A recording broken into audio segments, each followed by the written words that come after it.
Allow me to just preface this by saying that I never used the deep web for anything too bad. I never bought drugs. I never stole movies or music. Hell, I rarely even looked at porn. I had the most generous wife you could ever imagine. I honestly didn't need porn with a woman like that in my life. I had always been fascinated by computers, but the town I grew up in was a small hick town, if that. I remember hearing about computers and the internet, and the idea of it blew me away. Being able to access information from anywhere in the world was amazing, and it astounded me that it wasn't embraced and pursued by more people. So, I not only lived in a technology desert, but my family wasn't exactly rich either. My mom slaved away at a large corporation where she was paid much less than she was worth. My dad worked various odd jobs, but always invested most of his time into the local church. He was a stereotypical Bible thumper, and as one might expect, I grew to resent the religion. I always felt like religion was a one-way street.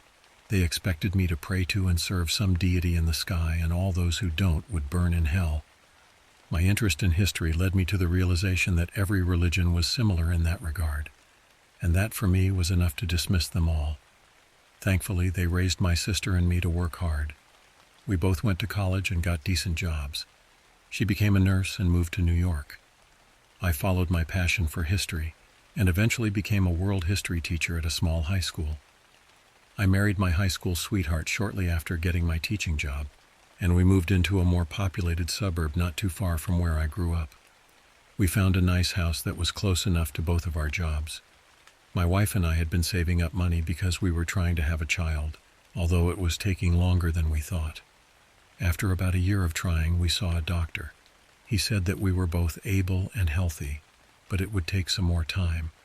This was almost nice in a way because we had more money than we needed for when the baby came.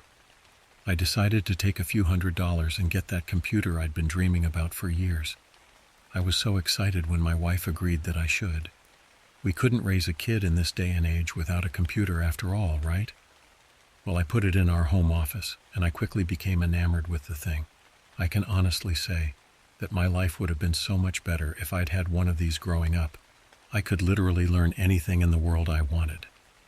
I found myself reading dozens of articles, speeches, books, and watching tutorials. I could not have been any happier. Time marched on, and I found myself finishing up the semester and getting ready for the summer. It got pretty boring, honestly. I still got paid for it. But because the school was such a crappy district, there weren't many things for teachers to get involved in over the summer. That was when my genuine interest in the internet became something of an addiction. I was on that thing at nearly all hours of the day. Since my wife and I were still trying to have a baby, we were having sex like two animals. Life could not have gotten any better. Unfortunately, when things get that good, they can only get worse. It was a month and a half through the summer vacation when I found myself reading the same shit on the internet. There was nothing new, or at the very least nothing worth learning about. However, I did recall hearing about something strange. It was called the deep web. I never studied it in depth, but I eventually had a basic understanding of it. I downloaded Tor and started looking around online. I made sure to be extra careful because I have heard stories of people being stalked, kidnapped, or even killed from using the deep web. I found myself staring at dozens of random links on the hidden wiki at 3 o'clock in the morning. I kept clicking away until anything useful came up. I did end up finding a lot of mathematics and science stuff, but I'm a history teacher. I'd rather learn about history.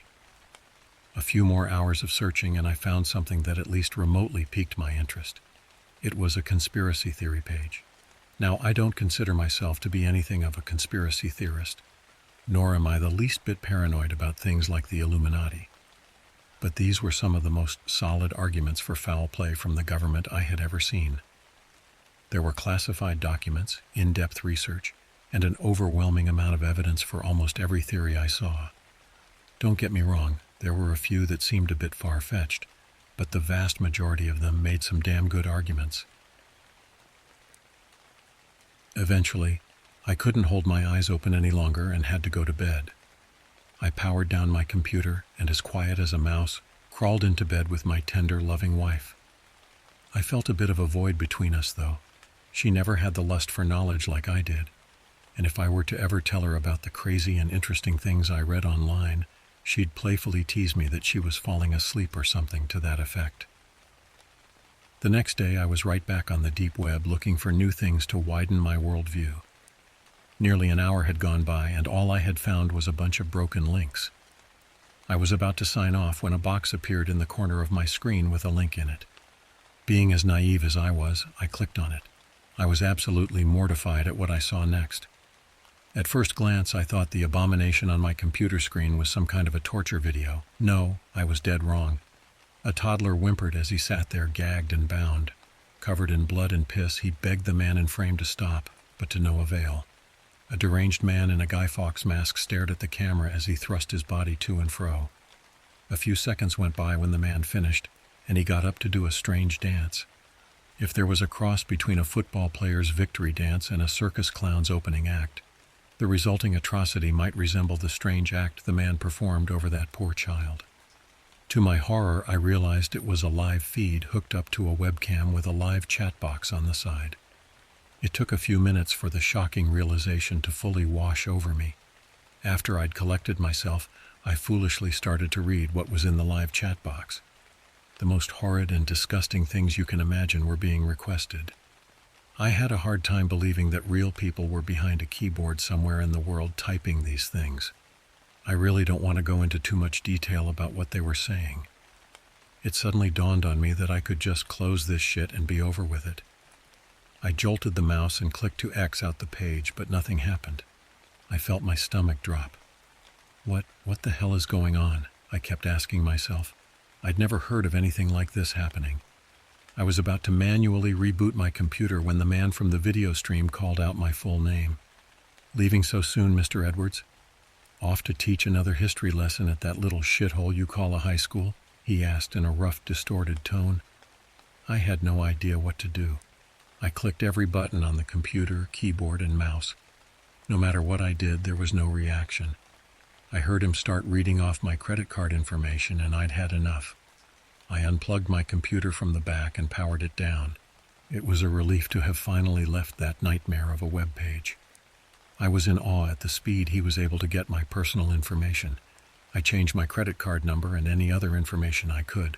My wife was a bit suspicious, but she didn't pry too much at it. We had a very trusting relationship, and I didn't want to frighten her, so I kept the incident to myself.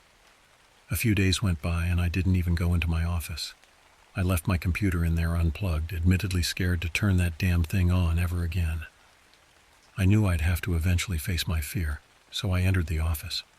I booted her up, and everything seemed to be normal. I deleted Tor and made sure to be done with the deep web.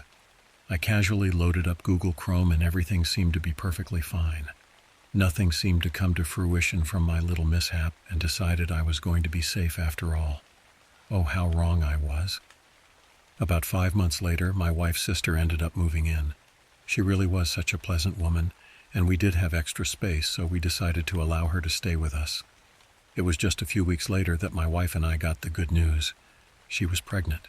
She was already a couple weeks in, and she and the baby were both healthy and in good shape. It was the best feeling in the world getting that news.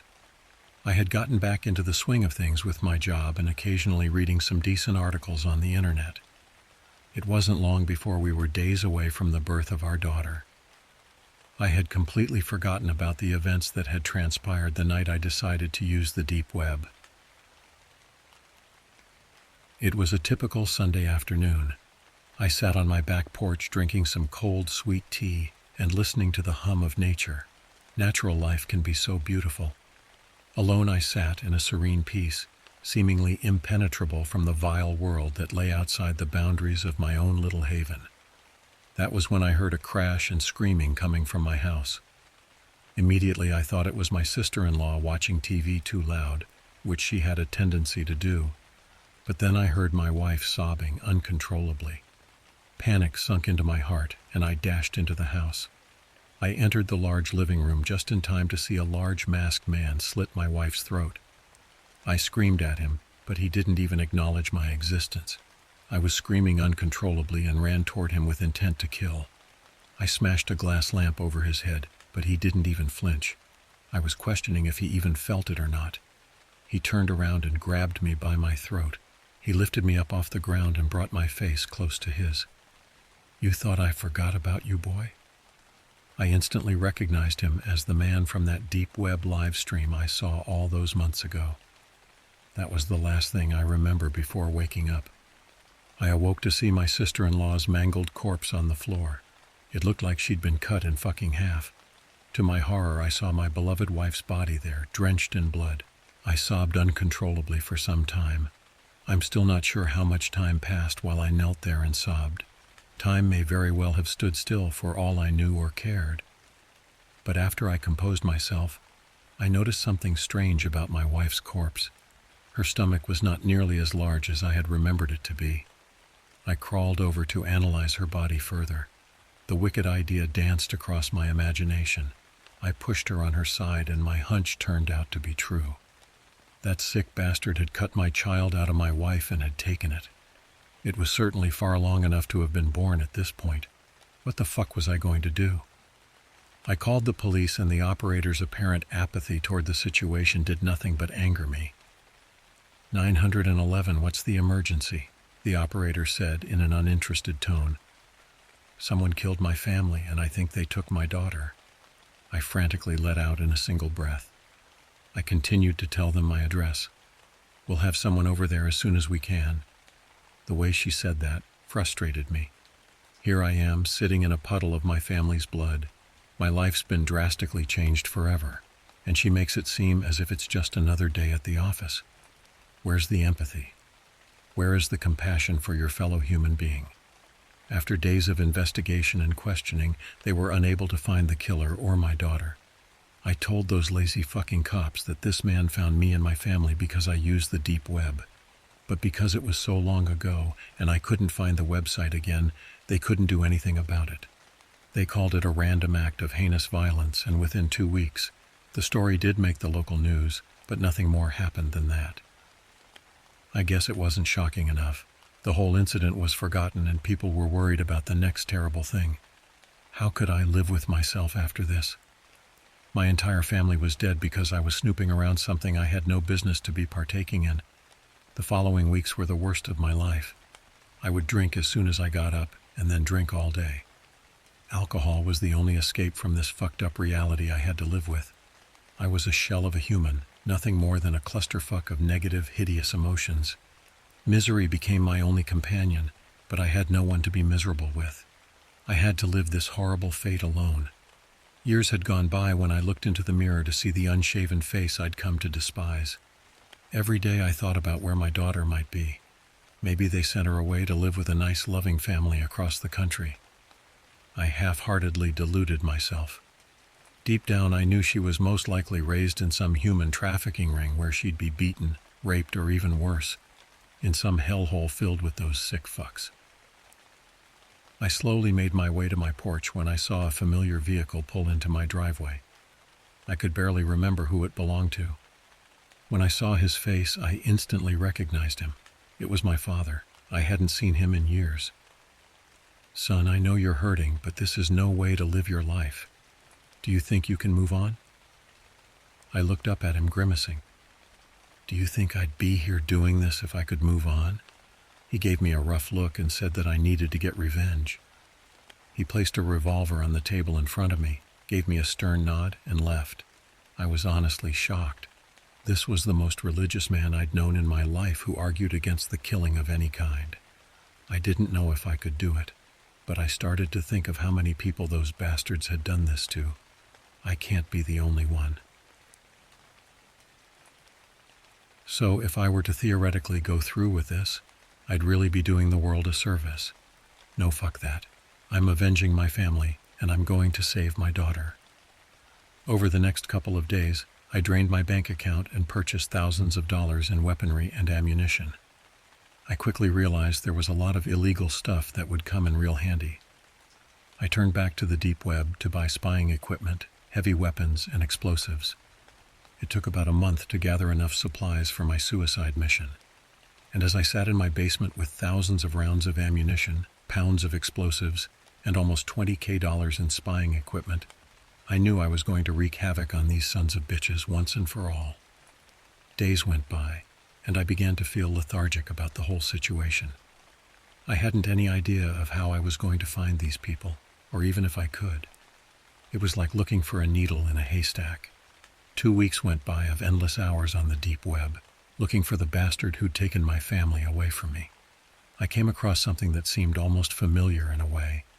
It was another live stream of people torturing a child. I felt a vile hatred rise up from the pit of my stomach. I knew this wasn't my guy, but I'd grown too impatient to wait any longer. If I can't find the needle in the haystack, I guess I'm just going to have to burn down the entire thing, I thought to myself with hatred oozing from my pores.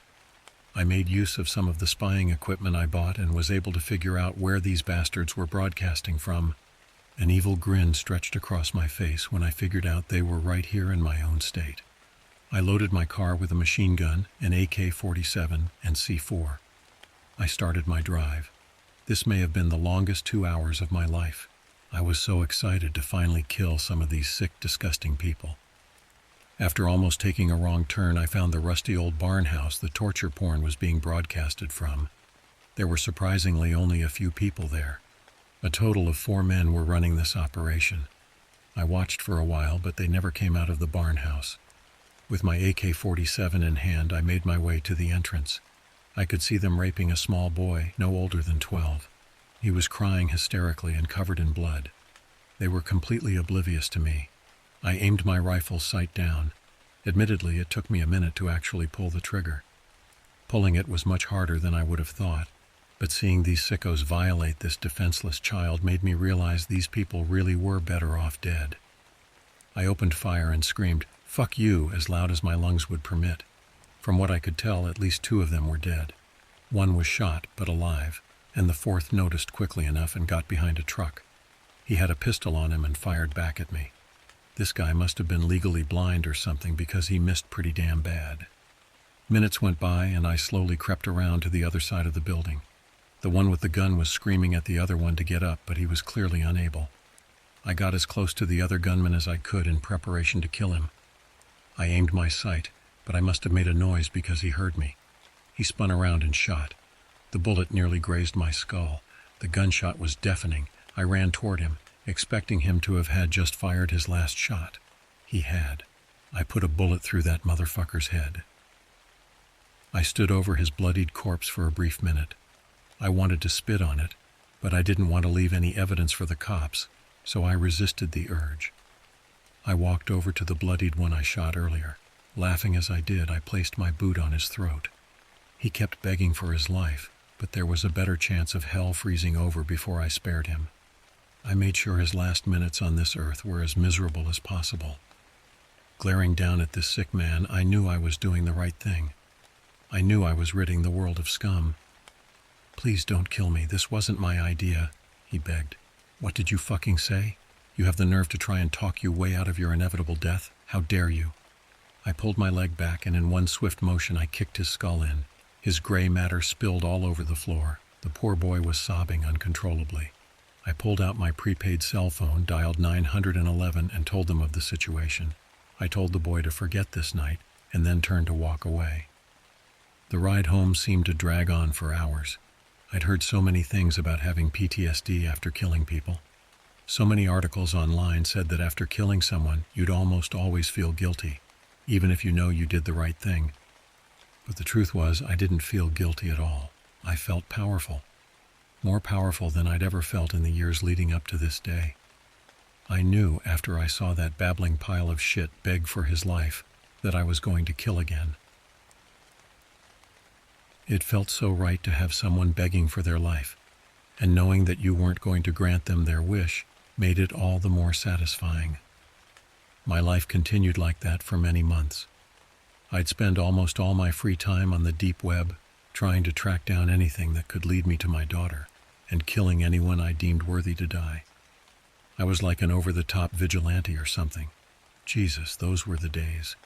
Eventually, I became more involved in the private sector and started accepting payments to kill people. I gained enough notoriety in the criminal world that almost anyone knew who I was. I just wish I could go back in time and tell myself how much more money I could make by simply killing people. It makes me realize what a waste of my life teaching those hopeless dipshits really was. I was making chump change compared to what I make now. People apparently pay good money to have someone killed. I'd already made just under $3 million in the past 6 months, and I didn't even have to repeat the same monotonous lecture 7 times in a day. I almost became apathetic about ever finding my daughter again. She was most likely dead, or even worse. She could be anywhere in the world, and the odds of ever finding her were next to none, I thought. One day a connection of mine told me he had a really good gig set up. He said that if I could kill 3 people well enough, I could become a regular for an underground overlord. For those of you that don't know, this was the kind of guy who had more money than God. He ran a lot of the underground operations, and even had a strong affiliation with the Silk Road before it gone shut down. I knew this was a once-in-a-lifetime opportunity, and I jumped at the chance. I went over the information. I immediately realized these were going to be the highest-profiled people I would ever kill. When I first discovered I was going to have to kill a family with a young child, I was mortified. The only people I have had to kill up to this point has been other criminals and sadists. How was I going to bring myself to take the lives of a seemingly innocent family? I would never even know why exactly I was being hired to kill them. You can't ask questions like that to the higher-ups, though. Anyone who did was normally killed themselves, or at the very least ostracized by the organization they were trying to work for. It was a pretty serious business I got myself into. I had no problem with that. I only did what I was told and nothing more. That was part of the reason I gained so much notoriety in my field. In fact, most people in this field never even get a chance to work for the Overlord. And if you're wondering why I keep referring to him as the Overlord, it is because he does not communicate with you directly. There are a lot of people looking for him, and he's responsible for billions in damage and the loss of countless innocent lives, although they don't have a lot of information on him as of right now, and will probably never catch him. The next day, I was going to have to start tracking down this family I was ordered to kill. But that night, I was in a small bar in the middle of nowhere, downing alcohol like there was no tomorrow, and contemplating how exactly I was going to bring myself to do this. I knew in the pit of my stomach that I wasn't a murderer. Well, let me rephrase that. Not a murderer of the innocent. I had no problem killing the evil men of the earth. I encountered so many sickos in my life. How could someone torture an animal or another person? I still couldn't bring myself to understand how anyone could do such a thing. Even if I found the man who kidnapped my daughter, I wouldn't torture him. I'd end his pathetic life and be done with him. Even after all the pain and agony that bastard put me through, I still knew I was better than him. I wouldn't become the monster that I sought to destroy. The bar began spinning after I downed my 5th shot, and I immediately came to regret this. I didn't feel threatened by the few others in the bar before, but once I lost control of myself, it seemed as if I became all that much more paranoid. I became so much more vulnerable to those around me, and I couldn't die just yet. I knew the events that were soon to come would be life-altering. I had this great feeling about this next job and the opportunities it would bring, which is quite unusual. I never feel intuitive like this. With hopes of surviving until tomorrow, I drunkenly made my way back to the motel I was staying in. The snow and ice outside made it much more difficult to get there. As sad as it is to say, I ended up falling 3 times before I got home and locked the door. It wasn't a far walk, but adding strong alcohol to any walk makes it seem like a journey around the entire globe. I laid down, and the thought of becoming the most powerful criminal in the world rushed through my mind before I went to the realm of the unconscious. That night I dreamt that I was a hero destined to save the world. The next morning my ears were assaulted by the alarm I'd set on my phone. I downed a couple aspirins to cope with the headache and got to work. The family I was going to be attacking lived in a relatively populated area, and I knew if I was going to pull this off, it would have to be quiet. I sharpened 3 separate knives and placed them in my coat pocket. The idea of bringing one of those blades across the neck of a little girl rushed through my mind and made me sick. But I knew that sacrifices were going to have to be made. I knew I had to be bad for the greater good. Unfortunately, I'll never even know why I'm killing this family, but I did my best to separate myself from the idea that these were good people. They had to have done something pretty bad to have powerful criminals hiring hitmen to kill them, right? I drove my SUV to their neighborhood and parked down the street at 3 o'clock. Looking toward their backyard, I could see the father, Ronnie Williams, on the back porch. I knew I was going to have to kill him within the next half hour because the mother, Bridget Williams, would be picking up their daughter from school and would arrive home at 3:30 every day.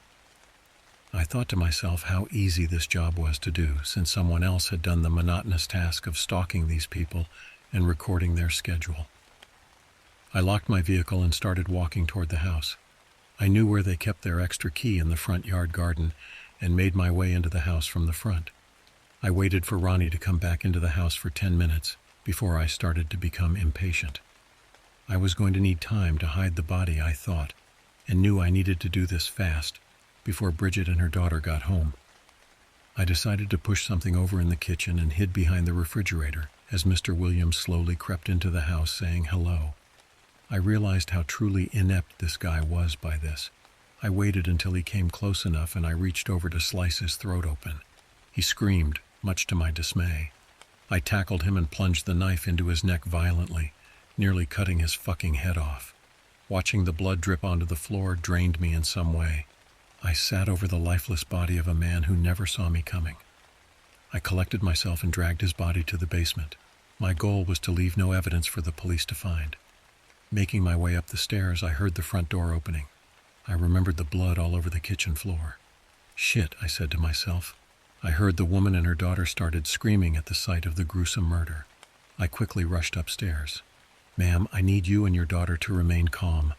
I'm part of the FBI. I'm afraid a murderer has made his way into your house earlier this day, I said. I want to see some identification, the woman abruptly demanded. I pulled out my fake badge I always carried around and showed it to them. Anyone who knew anything about federal badges would easily detect it was a fake, but most people don't. Is my husband all right? She asked me. I told her he was downstairs.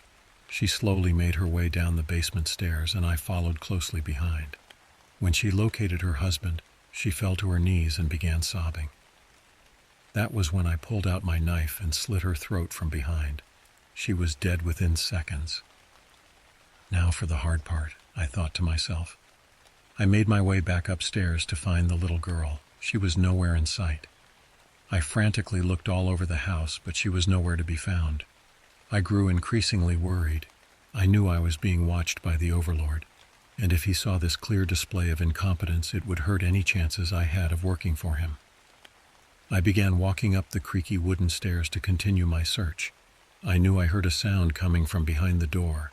I slowly and quietly made my way toward it. I wrapped my hand around the shiny doorknob and began to turn.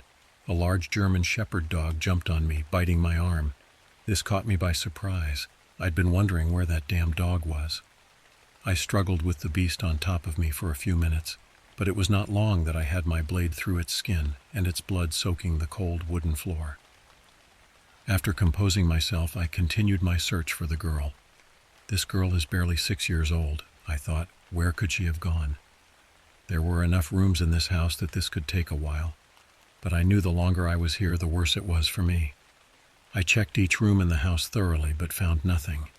That was when I remembered the girl's father had built a fort in the backyard for her. That has to be where she is. I began outside and exited the back door to the porch.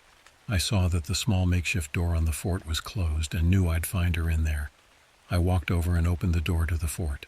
She screamed as I forcefully pulled her out of the fort. All her energy was spent trying to free herself. I tried calming her down, but to no avail. She was crying and sobbing uncontrollably. I brought her back inside to finish the job. I threw her to the floor as I mentally readied myself to drive my knife through the little girl's heart. I could feel my own moral compass screaming at me to stop this madness. It was hard enough to kill the parents. How was I going to kill their daughter now, too? I closed my eyes and brought my knife close to her chest. She was screaming, but I did my best to distance myself from the whole situation as much as I could. I closed my eyes and began to focus. The screaming stopped, and I opened my eyes to see the lifeless corpse of the little girl oozing blood onto the floor. I started sobbing as the realization of my actions washed over me like a tidal wave of guilt and regret. I had to do it. I had to do it, I kept telling myself. Yes, you did. A strange voice exclaimed behind me. It sounded really familiar, but I had no idea where I heard it before. I turned around to see a large masked man standing behind me. He began to speak. I know this whole ordeal has been difficult for you, killing your own daughter and such, but What did you fucking say? This was my daughter, but my daughter has been dead for years, I said, cutting him off. What do you think I did when I kidnapped her from you, Johnny boy? I stole her from you and gave her to a loving couple incapable of having a child of their own. And honestly, they did a much better job of raising her than you ever could have, he calmly stated. Why would you do this to me? Because I can. And if you even think of attacking me, a bullet will be through your head so fast your fucking head will spin. I didn't know what to do. I fell to my knees and began sobbing. Why did I let this happen? Why, God, fucking why? What the fuck was the point of any of this? I thought there was something strange about her. How could I have been so stupid? People always say, when you look into the abyss looks back. As I stood there over the corpse of my dead daughter, looking into the eyes of the man who'd led me down the road to hell, I knew I was no longer looking down toward a monster. I was looking at an equal. The amount of self-loathing and hatred that lurked in my soul left me devoid of any other feelings. I knew that I was even more despicable than the monster that dragged me down here, for he at least knew he was doing wrong. I have been nothing but a vigilante masquerading as a hero. I'm no hero. I never was. It's ironic in a way. I became the very thing I set out to destroy. I looked up at the Overlord and said, "Did I pass the test?" He looked pleased with my response and nodded his head. He extended his arm to help me up. After getting back up, I lunged at him and managed to place a knife directly into his throat. As I did, a bullet flew by. It was so close that I felt the air from the bullet on my skin. I was so lucky to have made it out of there alive. I still don't know how I even managed it at all, though. After achieving that small piece of justice that I'd been waiting for, everything else was a blur.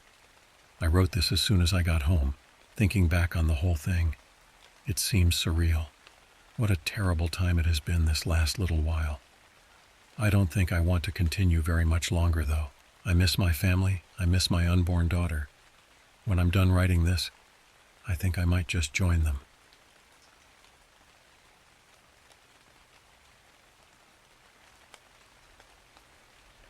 So this all started last night.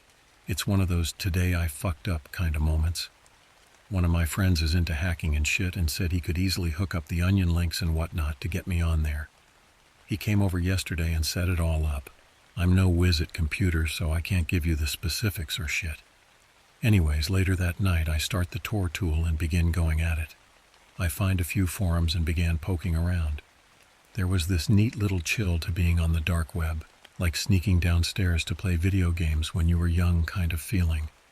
There's all this shit going on in there. The drug deals were the easiest to find, weed and an LSD everywhere.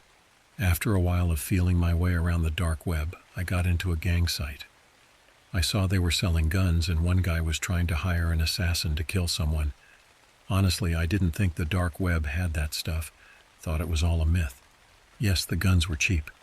I saw someone explain on Reddit once that if the guns are cheap, it's likely because they weren't cleaned nice.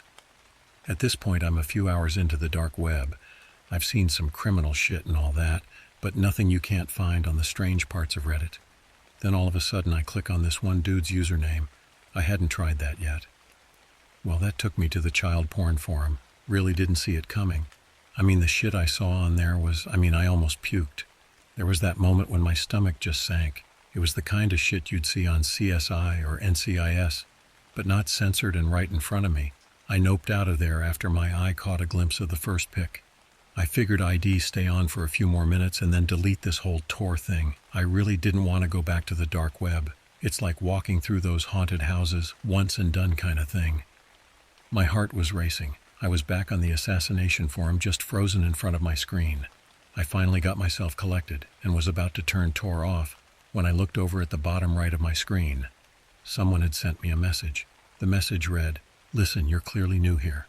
Learn how to protect yourself next time. It's clear you're here just to snoop. That's a bad idea on these forums. That makes you sus. Get out of here, kiddo. We know where you are.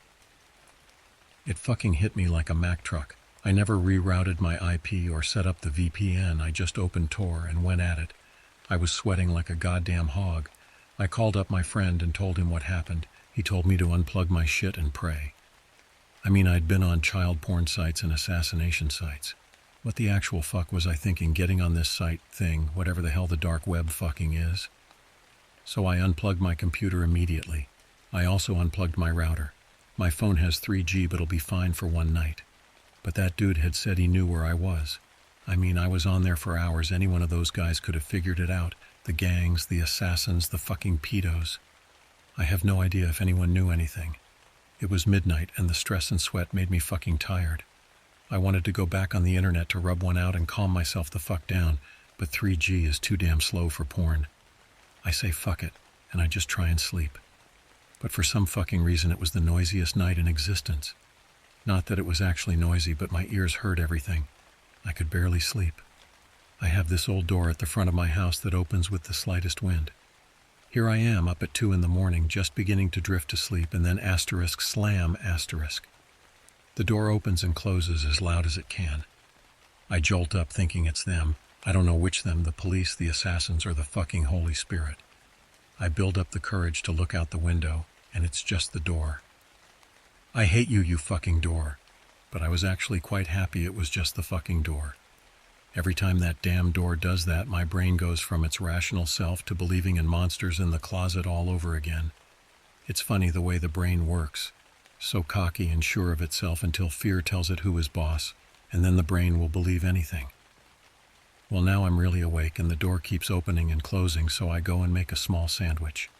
It's unhealthy as fuck, but who the hell cares? I'm stressed so bad I'm giving myself a headache, like a nail going right in through my eyeballs kind of pain.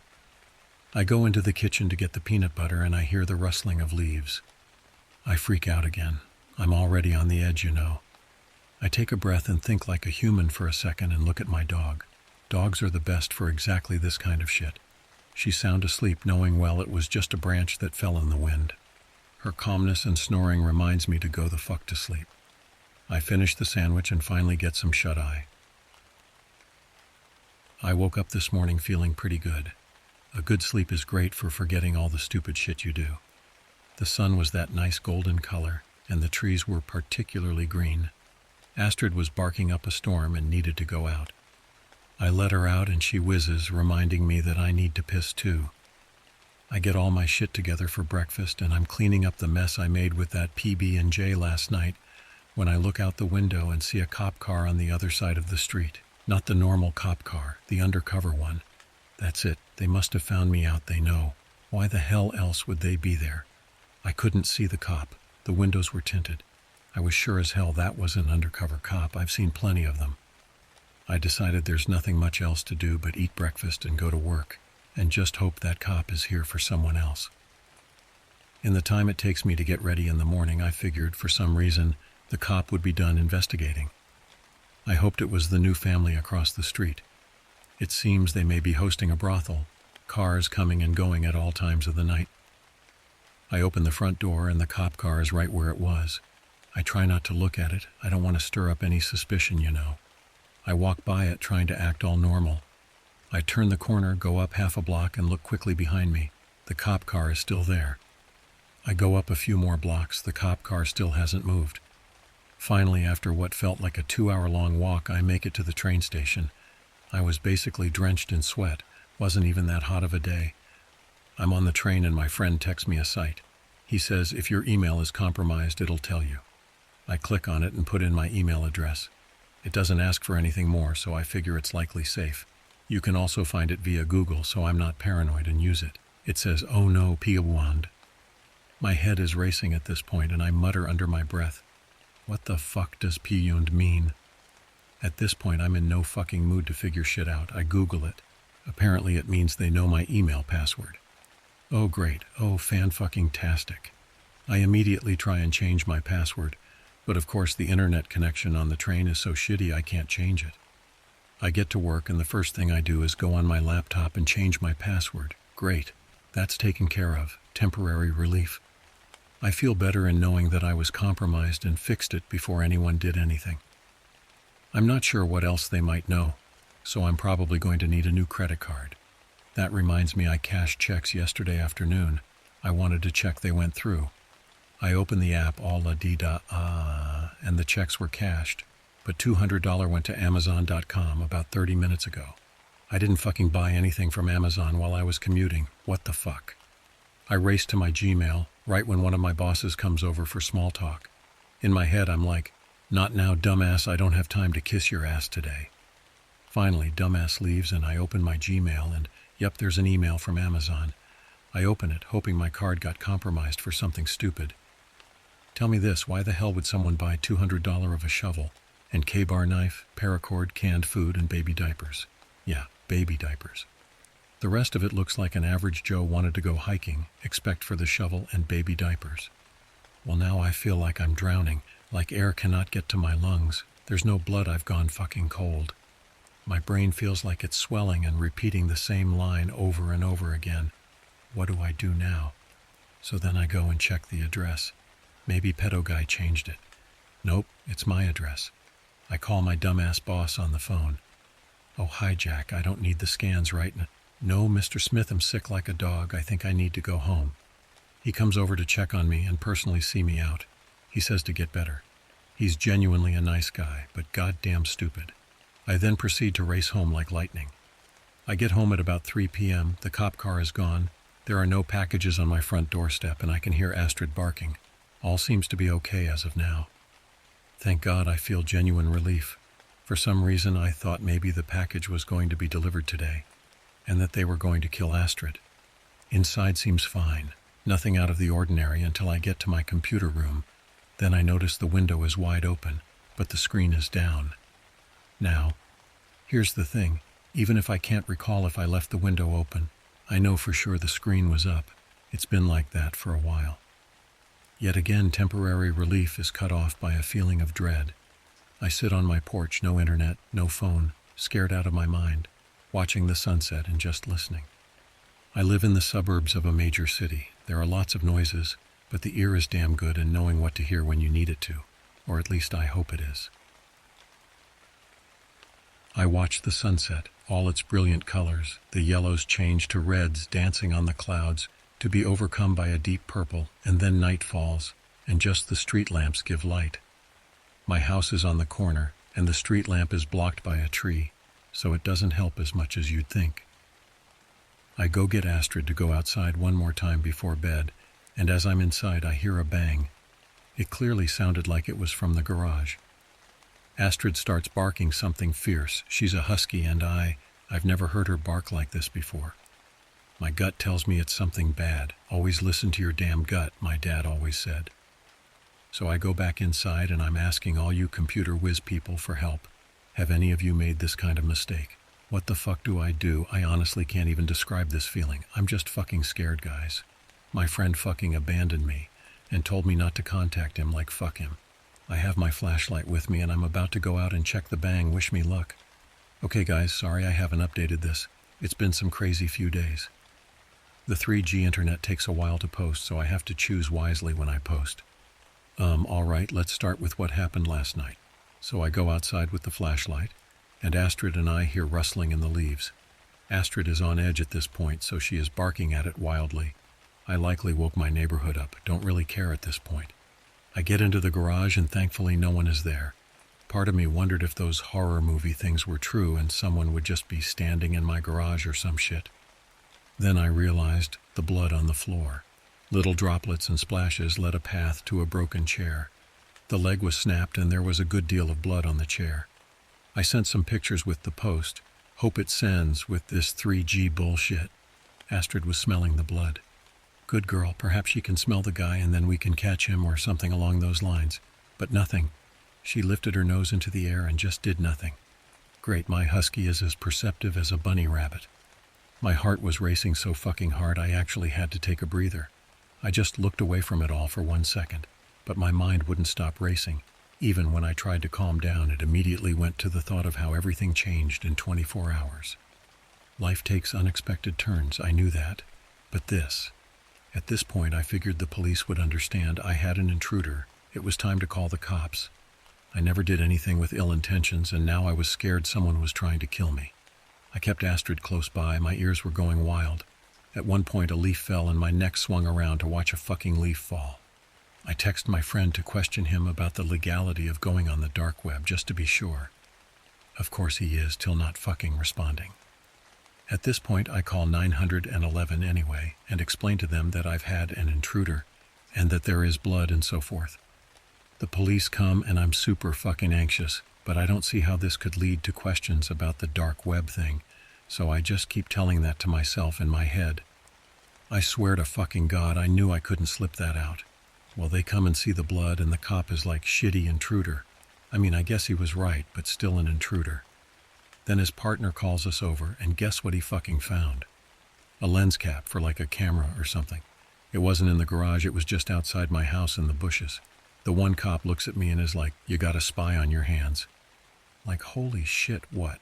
So then I ask them to take samples of blood and do the testing to figure out who it was. The older cop looks at me and goes, we're not forensics and no one's died.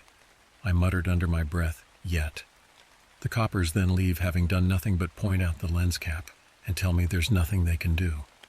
They told me to get security cameras and wait for the intruder to come back. Security cameras sound nice and all, but I've seen on the dark web they had like a whole sharing site for that shit. And I can't hook anything up to the internet for now, so that's a no right there. I go back into my house and took some Tylenol. I just wanted my brain to stop screaming at me at this point. It was after all this I finally checked your posts. I saw one of you said to stop the package deliver. Fucking brilliant. How the fuck did I not think of that? It's amazing how I can't think straight with this stress. Like, oh, someone bought some packages, perhaps cancel it. Dumbass. Jesus, what's wrong with me? I did it immediately. The packages hadn't even shipped yet. Bless, I saved at least that part. Now to handle the fucking intruder.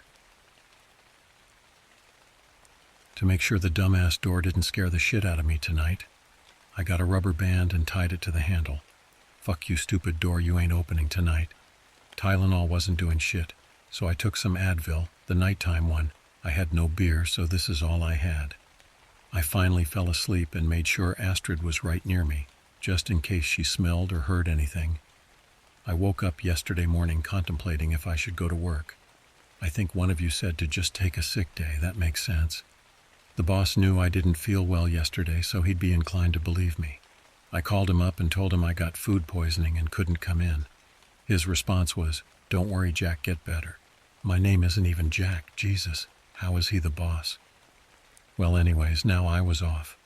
I was glad I didn't have to leave Astrid alone again. That stress was just too fucking much. For the first few hours in the morning, everything was nothing was really going on. In fact, I quickly realized it sucked having no real internet. Everything took too long to load. I started playing some video games, but my ears didn't like it. They wanted to hear it all. So here I am playing some racing game on mute, and the doorbell rings. Well, the hairs on my back stand up. Astrid starts barking and going wild, and I just sit there fucking frozen. This frozen thing has been happening too fucking often lately. I was waiting for the doorbell to go off again. I don't have a peephole or anything, so I just waited. Eventually, I heard the distinct sound of the UPS truck starting up and driving away. Honestly, that was the best possible sound I could have heard at that point. Now, usually when I hear that noise, I jump up like a dog thinking he's going to get a treat as my mind tries to remember what Amazon package I ordered. Well, this shit must be Pavlovian or something because I had the same reaction. Half the way to the door, my brain turns on and reminds me I had no Amazon orders, and the weird ones were canceled. I honestly didn't know what to expect, but even what I did expect was nowhere near as insane as to what actually arrived at my door. There were 3 packages. 2 were the ones that I thought I had canceled on Amazon. There was the knife and the rope and even the goddamn diapers. But something threw me off. There was the classic Amazon tape on the package, but Amazon usually tells you your email. This one didn't. It just had my address. Something made me check the knife. My gut had this powerful feeling that something was out of place here. Sure enough, I take a closer look at the knife. Guys, I swear there was fucking blood residue on this goddamn knife. Now, I don't have a black light or anything, but Jesus fucking Christ, that had to be blood. Then it clicked. My hands had touched the knife. At this point, my brain just shut off. It was thinking so fast, simulating all the possible outcomes and simultaneously trying not to throw up, that it just shut off. I just stared at the knife for a solid 10 minutes trying to figure out what was going on. The last package was the strange one. I thought the diapers weirded me out. Oh fuck me, this next one was something fucking else. They were a bunch of pictures of little kids at the playground and shit. Yeah, this guy sent me his bloodied knife and pictures. It was clear he was trying to frame me or some shit, right? Like, why else send me the knife and the pics? Why the fuck would anyone do any of this? I must have stumbled on the forum, and this fucking nutcase must be trying to frame me. That has to fucking be it. I was fiddling with the lens cap that the police found last night, and I finally took a good enough look at it. The lens cap was a Canon. I have a Canon. Wait, I have a Canon. I ran to my garage, swung that fucker's door open, and searched around for where I had stored my T3i.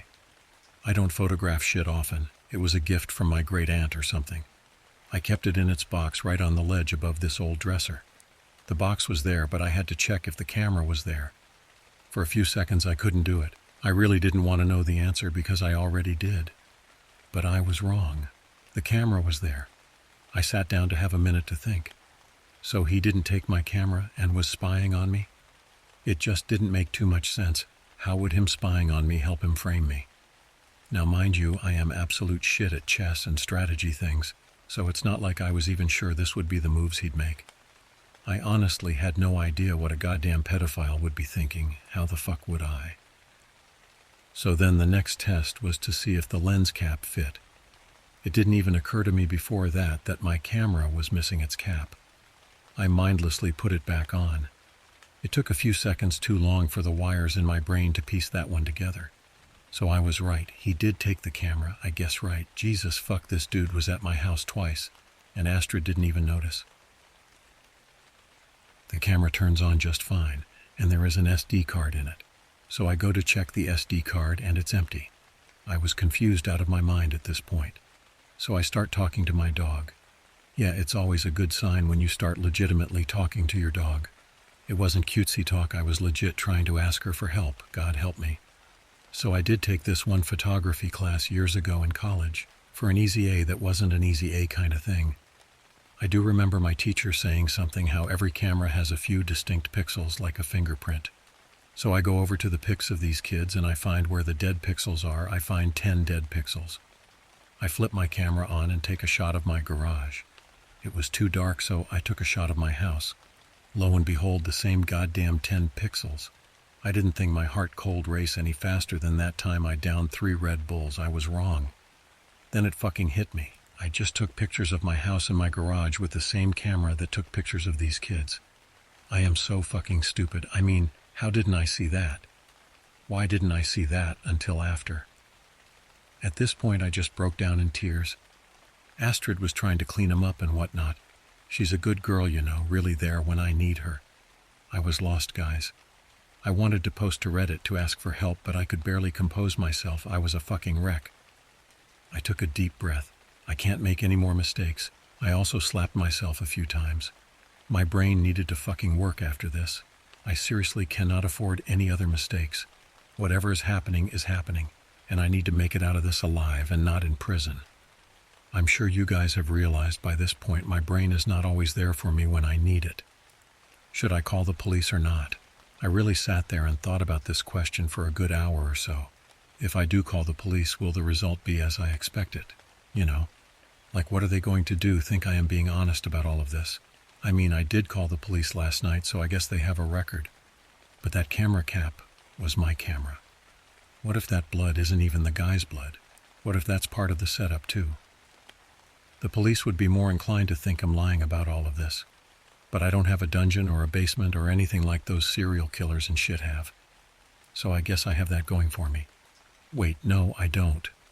My great-aunt died like 5 years ago. She had no family, so she gave the house to me. I haven't even been there in months. I've been trying to sell it, but no one would buy it. It's out on the island, so that place definitely has a cellar and shit. So I guess that's where the police would think I keep them. My brain ran through these thoughts over and over like some supercomputer trying to find the probability of getting arrested. My optimistic side was trying to tell me that you did nothing wrong, they'll figure out the truth and that you didn't do it, while my pessimist side was convincing me that they'll figure out you're innocent after they've killed you.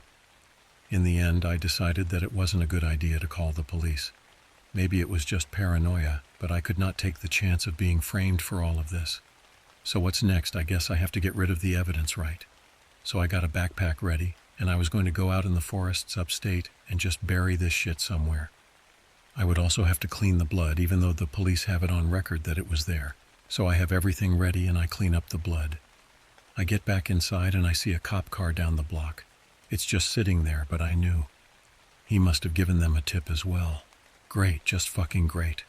I jump into lightning mode. My adrenaline was going full fucking throttle. I just did not want to go to prison. I did not have enough money for a lawyer, and I had no idea how to get myself out of this mess. I put the knife and rope and shit in my bag, and I set the pictures on fire with gasoline. Then they start knocking on the door, loud, real fucking loud, like I mean business loud. I put on the backpack and Astrid starts going ballistic.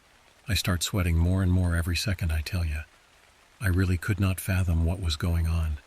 I used to be a firm believer that humans were blind to drastic change. We've been to the moon and have all this tech and humans just look at it like it's nothing. We're really good at fathoming changes, even when we thought it was impossible to get into space. But nah, I couldn't understand this shit. I was shocked and my brain was just going a mile a minute. I try getting Astrid to come, but she won't. I simply cannot leave her alone. I run out the back door and I unlock the doggy door I installed years ago for our backyard. I hop over the fence to my neighbor's yard. He's from Vietnam and has a shit ton of shrubbery. Perfect to hide in, even if it brings thousands of mosquitoes. I see the police in my house, their flashlights on, and Astrid going insane and barking at them. She wouldn't hurt them. She was never trained to harm anything, or at least I keep telling myself that. I just really did not want them hurting my girl. I mean, in case you're wondering. I didn't think what I had done was the best idea. I just honestly could not figure out what the best idea was. But then I had the thought that burying this shit would be burying actual evidence in what looks like a fucking child murder. I couldn't do that. I could not just get rid of evidence. That's more fucked up, especially if some kid is hurt or some shit. I knew what I was going to do. I had to find him and call the police. That was the only way I could think they'd believe me in all this shit. Yeah, it's a stupid fucking idea, I'm aware. Just then she squealed. They hurt her. I still can barely write about it. I don't know if she's okay or not. I hope she is. I hope they just impounded her or something. I don't know what the fuck I did in life to deserve this. One little fucking mistake, and my life is literally upside fucking down. My dog is hurt, and I'm a fucking fugitive on the run from the police. The closest I've ever come to the police before this was a rooftop party. I waked as inconspicuously as I could to the bus, got off a few stops later and called an Uber. I arrived at the town a half hour ago. It is fucking hot as balls out. Mosquitoes are everywhere. I have this old map that I got when I was 12 years old by my dad. It has everything about Long Island on it. Here's to hoping it helps. I start walking to a forest nearby to bury this shit so I don't need to carry it right now. I have to write down where it is. I mark it on my map. After this is all over and I find this sick bastard, I'll let the police know where the evidence is. But now I'm in the middle of a fucking dark forest. I really wish I'd think things through sometimes. My flashlight batteries are still good, but I gotta tell you, I swear I heard something. My uncle let me come on a hunt with him once. He told me that a fox sounded a lot like a human scream. Well, then I hope there are foxes in Long Island. I gotta go now, guys. I hope the pics upload. This is some scary fucking shit. I thought I'd just update y'all. Hey guys, I know it's been a while. It's been a crazy month, but I figured it was time to finally update y'all on what happened. I'm currently writing to you from the hospital. Don't worry, I'm okay for the most part. Right, so the screaming. I get out of the car and bury the evidence. And then I hear that terrible scream. I told you I couldn't tell if it was a fox or not, and part of me is still unsure. It was an ear ringing. It didn't sound like someone was in distress for sure, but it didn't sound good. It didn't sound like what I expect a kid to sound like. I'm not sure I thought I was going nuts. It sounded like some shit from a horror movie, all fake and shit. Maybe it was fake, no fucking idea. All I do know is that scream kept happening throughout the night. I remember the first night I was trying to understand what had happened in the past few days, trying to sit there and make sense of it all. 3 days ago I was a normal dude. Now I'm a fugitive and probably an alleged child killer or something. Jesus Christ. It was mostly easy to ponder my current shitty situation given how silent it was, until the scream came again. Every time it happened, it seemed to come from a different place. That was the most unsettling part about it. It didn't seem to really come from anywhere. It changed often. So maybe it was a fox, but it did not sit well with me. The moon was out that first night. It gave some lighting to the trees. I hoped it would stay out all night, but soon the clouds came. The clouds were low and moved fast to block my only fucking light source. I didn't want to use my flashlight or make a fire or anything. I have no idea who the fuck is out here, and no idea if they would be able to see either of those things. For all I fucking know, they already know I'm here and are toying with me like a lion does a gazelle. Once the moon was covered, I got worried. A few feet in front of me was just darkness. There it was again, that scream, that loud, deafening scream. This time it was closer, it had to be. But I couldn't see anything. I almost pissed myself when it got that close. I like to think of myself as a rational human, but right then and there, I wondered if that was a ghost, a spirit, some fucking demon. It's incredible, isn't it? All the shit man does, go to the moon, all that. Put us in a forest in the middle of the night and well believe in the supernatural. Fear can really do wonders on your mind. I tried my best to just breathe slowly and stay calm. I kept checking my watch, hoping the time would pass by faster. I needed that goddamn sun to come back. I can't see shit here. I was so tired, my eyes could not stay open. My friend once gave me some mylar sheets for sleeping in the woods. I think they're to keep you warm. It was already pretty warm. Like fuck, I needed to be warmer. I contemplated sleep. It sounded good, but one part of my brain always came back saying it sounds like a shitty idea. My eyes started to close. I was sitting up against a tree and could feel my body begin to sleep. Then it screamed again, this time further away. I was wide awake again. Then there was another scream. This once I could tell was human. I could fucking tell. It had that specific cry in it that humans do. No dog, no shit like that. Whatever just screamed was a girl. She screamed once. That was it. No other noise like that throughout the night. It didn't matter. I wasn't going to sleep now. I just stared into the emptiness, waiting for another scream and hoping it sounded more fox than human. I woke up and the sun was back. The sky was gray and dead of color. I never realized I went to sleep. I was covered in leaves and wet. Must have rained, I guess. Or that dew point shit that happens in the morning. I got up and my back cracked 1,000 times. I felt like shit and I was fucking hungry. The forest was quiet for now, just the sounds of the bugs and the creek nearby.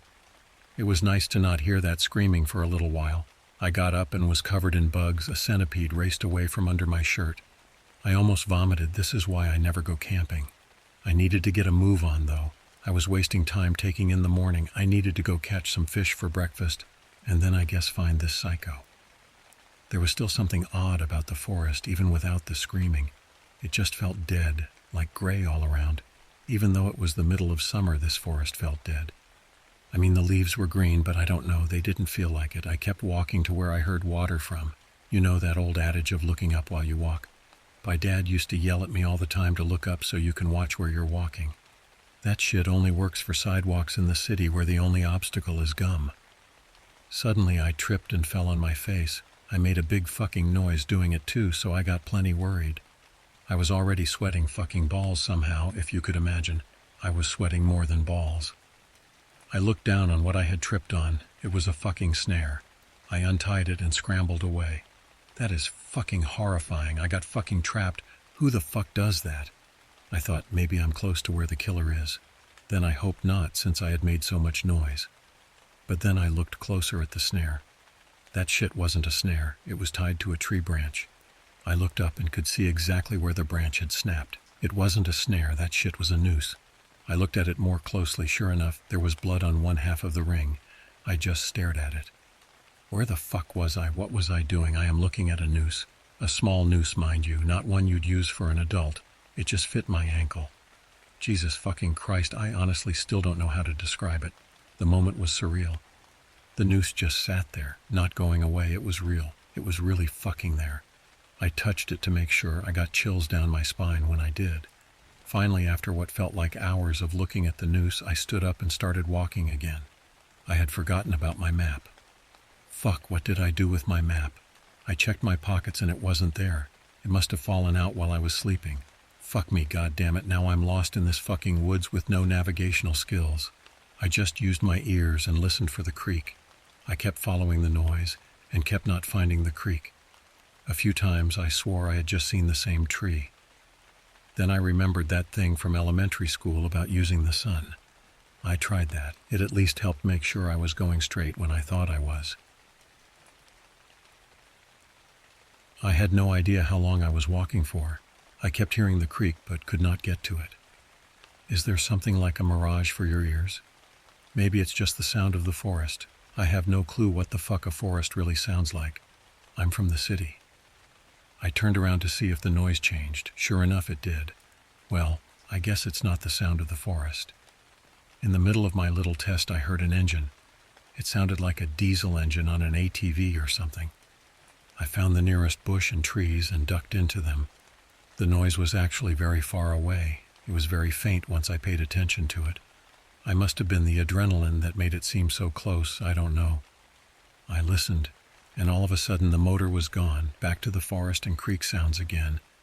I sat in the brush for a bit. It was nice. I found a spot that was nice and tight. I felt secure for the first time in a while. Jesus, that sounds so fucking stupid. But it did. I stayed there for a bit, letting myself calm down. And then I took a piss and had to get walking again. My legs were tired, my stomach would not shut the fuck up, and my mouth was as dry as a desert. It felt fuzzy, it was so dry. My head started to pound. I get that when I'm dehydrated a little bit. Brilliant me didn't bring a water bottle on the journey. I figured I'd be able to find the creek. I have no idea when I'll see water again. I sat down to take a break. My legs were all wobbly. They were done. I needed to rest. When I sat down, I heard the distinctive crushing of leaves. Again, I bolted for cover. My legs were sore beyond belief, but adrenaline did its thing.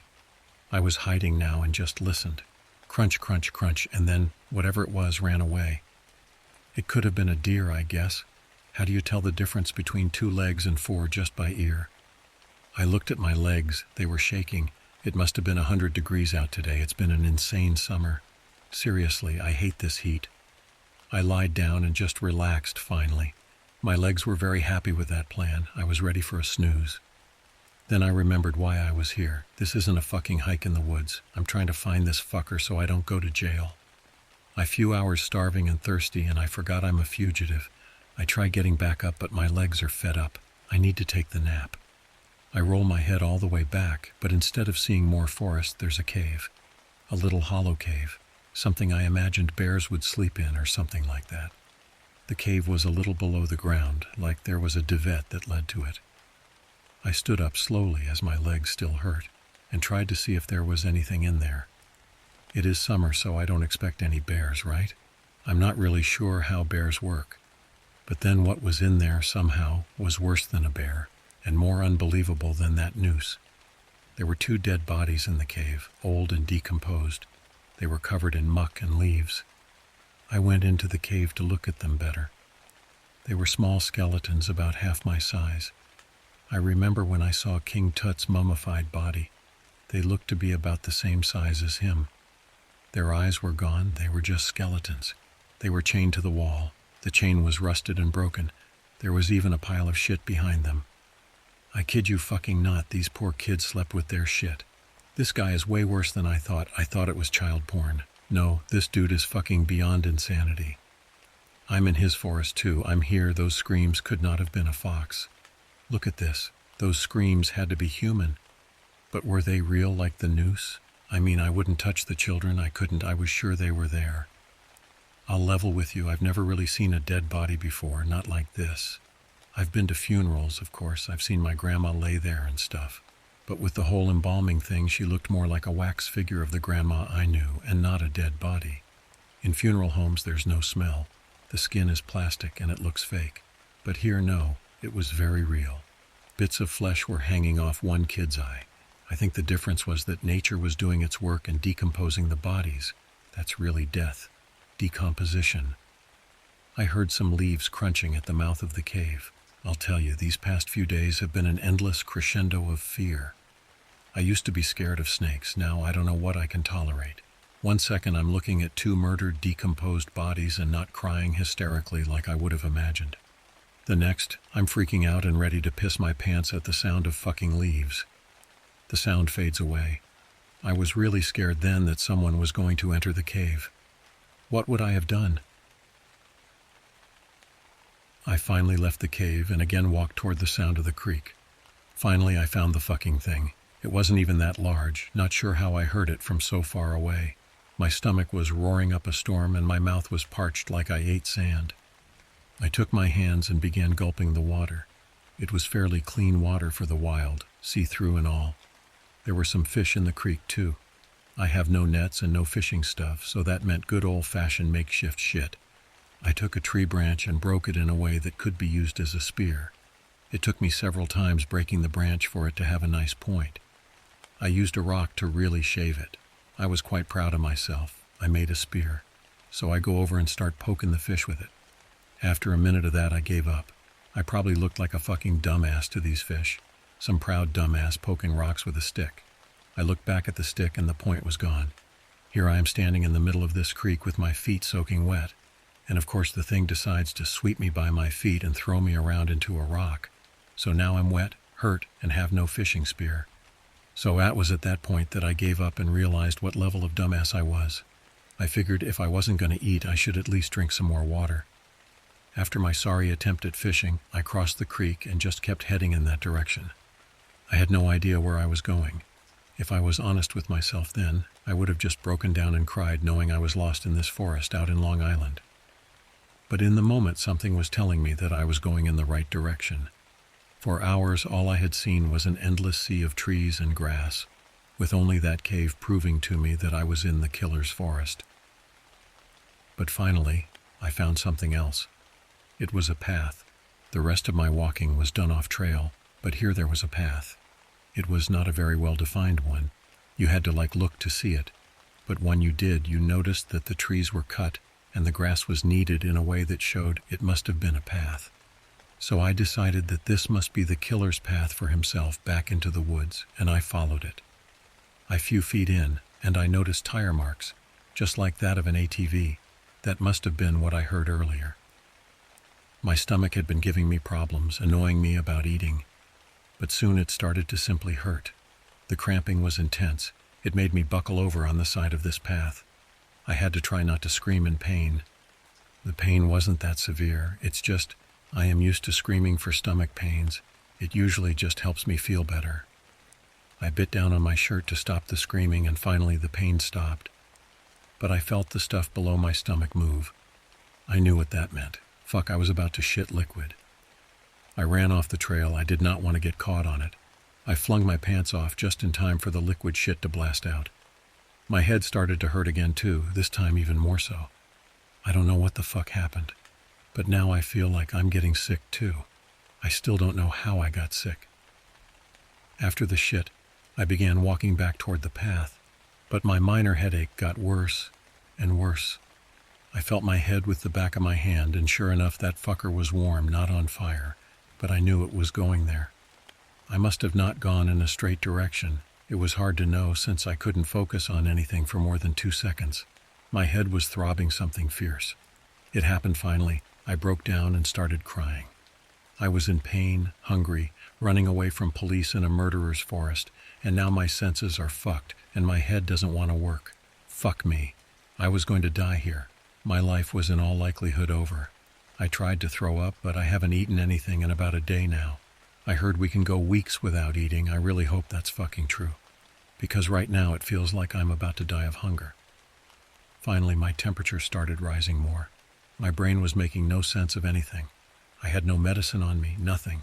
I was truly and seriously fucking fucked. As if it wasn't bad already, I started hearing thunder. Now I wasn't sure if it was real.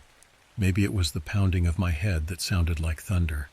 But no, I saw the flash of light and heard that crack of whip right after it. It was so loud it left my ears ringing. I ran a little more from it, purely in shock, until I tripped over myself and fell again. Great, now there's a thunderstorm to deal with. And as quickly as you can imagine, the sky got this dark, deep green, almost pitch black. It was raining yet, but I knew it was going to.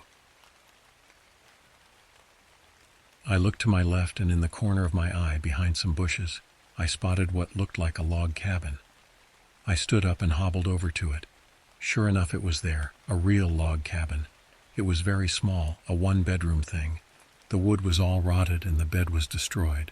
Looked like mold had gotten to it. Part of the roof was bent and the whole cabin itself was warped. No one had been in this piece of shit in a while. The bed had a pink comforter on it, all torn up and dirty and shit. Yeah, I know, I thought the same thing. But it started to rain outside, and the roof of this place was holding the water out at least. I thought through it however much I could right then. I wasn't going to lie on that bed. That shit would be morbid. But I lied down on the ground next to it. My eyes were aching. My head would not stop throbbing. I just wanted at least this sickness to end. This pain needed to go away. I lied down on the old warped floorboards. It felt oddly comfy in that moment. The storm started to roar. Bright lightning flashed every second. It was the most powerful storm of the summer.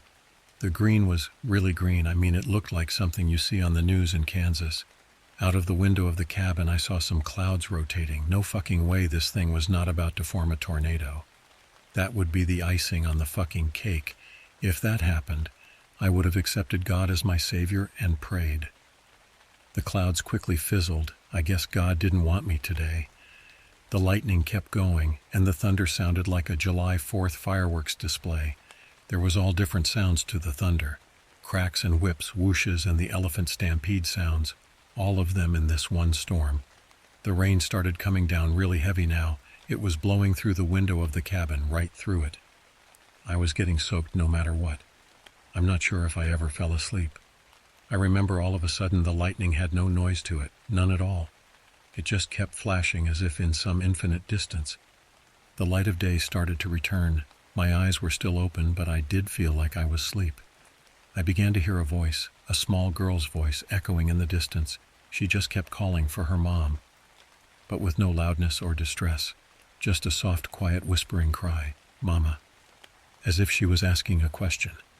I heard it over and over again. The lightning finally stopped. I could hear normally again. I heard the rain dripping off the trees and the roof and what have you. The sunlight was trying to come back. It was brighter outside for sure again. I no longer heard the girl. Her voice was gone. I wanted to leave this cabin immediately. I had the feeling as if someone was watching me. You know that feeling, the one embedded in all of us. I knew it. I knew I was being watched. Or did I? I mean, I didn't know if I was asleep or not. My head was clearly lying to me, which was the last thing I needed it to be doing right now. Now you're going to think I'm an idiot, and let's be honest, for the most part I am. But I started shouting, "Is anyone there?" I'm aware of how stupid it is now, but at that point my brain was so mushy, and I was so scared it seemed like the best thing to do. It wasn't, though. Thankfully no one was there. I did notice, though, the forest seemed much more alive and happy, if that makes any fucking sense at all. The sun shone yellow through the trees, like what you'd expect it to do in the morning. But it was the middle of the day. I heard birds chirping, not sure if I even heard any before this. It was nice. At this point I really wished I was just hiking and could enjoy this. I've never really been hiking. But my memory drifted back to where I was and what was happening, as it needed to do time and time again. I heard a voice again, another one soft, humming a tune. I looked around and there was no one there, but I kept hearing this voice, very faint one, mind you. I walked around for a bit and tried going toward the voice, but my mind was so foggy and useless, I was sure where I was going. Finally, I bent over and puked. I had been waiting for that. I felt a little bit better, but my head still hurt. I could barely see straight, let alone think straight. I heard the humming again. This time it was louder. I looked up and my eyes were all blurry. I was so dry I could not even see. But I looked out and there was a girl, a little girl in a yellow dress. Finally my eyes cleared up and I could see her. She was holding her leg and was just staring at me. She was young, blonde hair and stuff. She looked like my sister did when she was younger. Just like my sister. My sister passed away at about the same age. Cancer and misfortune, I suppose. Was this girl really there, or was I seeing Julie again? I could barely talk. My mouth was so dry and now filled with throw-up. We just stared at each other. The sunlight shone through the trees right on her, as golden as her hair and her dress. I had to say something. Was it Julie? Was it? Julie? I tried to shout with what was left of my voice, and she just ran off like a fox. No sound, nothing, just gone and out of sight. I don't even know if she was real. The forest noises kept going. The girl was gone, whoever she really was. My hearing started getting fuzzy and my eyes came in and out of focus multiple times. I just laid there on the forest floor, praying I would not be seen and unable to move. I just kept thinking about the light that shone on that girl. It all looked so pretty, so unreal. As my eyes came back a few minutes later, I looked around, and the forest was back to its dead gray self. It must have been a concoction of my own brain. My head is losing it. I could feel the fever. The heat was so intense. Not only was it hot in my body, but it was hot outside as well, and that did nothing to help. I really truly felt like I was going to die there. I just waited for the fever to break. But at the same time, I was starving and thirsty. So my brain thought even if I did make it past the fever breaking, I'd still be unable to think properly and wouldn't have much time left. I have no clue what time it was, but the sun was starting to set. The clouds, even in the beautiful colors of sunset, were not so beautiful. They were an angry, evil orange. They only helped to make the forest look more dead. Finally, I noticed I could hear and see again. I must have fallen asleep and the fever has calmed off. I was drenched in sweat and felt so dry it was incredible, honestly. I did feel better, though, and I could stand. It felt so nice to be able to do that. Immediately, I walked over to where the girl was sitting a few hours ago. The sneaker marks were there. She was there. She is real. I figured I'd go in the direction she went. Maybe I'll find her. Not even a few steps in that direction, I heard someone calling out. I couldn't hear the words exactly, they were so muffled, but I could hear someone calling out. Like the creek, I turned around in a circle to try and find which direction to go. Toward the noise, I kept following it and following it. It actually wasn't that long before I noticed the voice was getting louder. I wasn't going to say anything back. I didn't want to make more noise than I already had, but I kept following it, and suddenly I could understand the words, "Julia, don't leave me."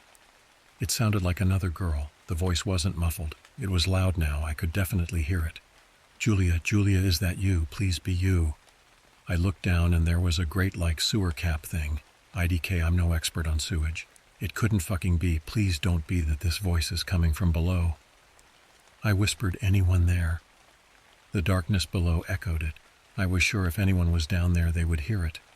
The girl responded with the same echo my whisper did. "Mister, can you help us?"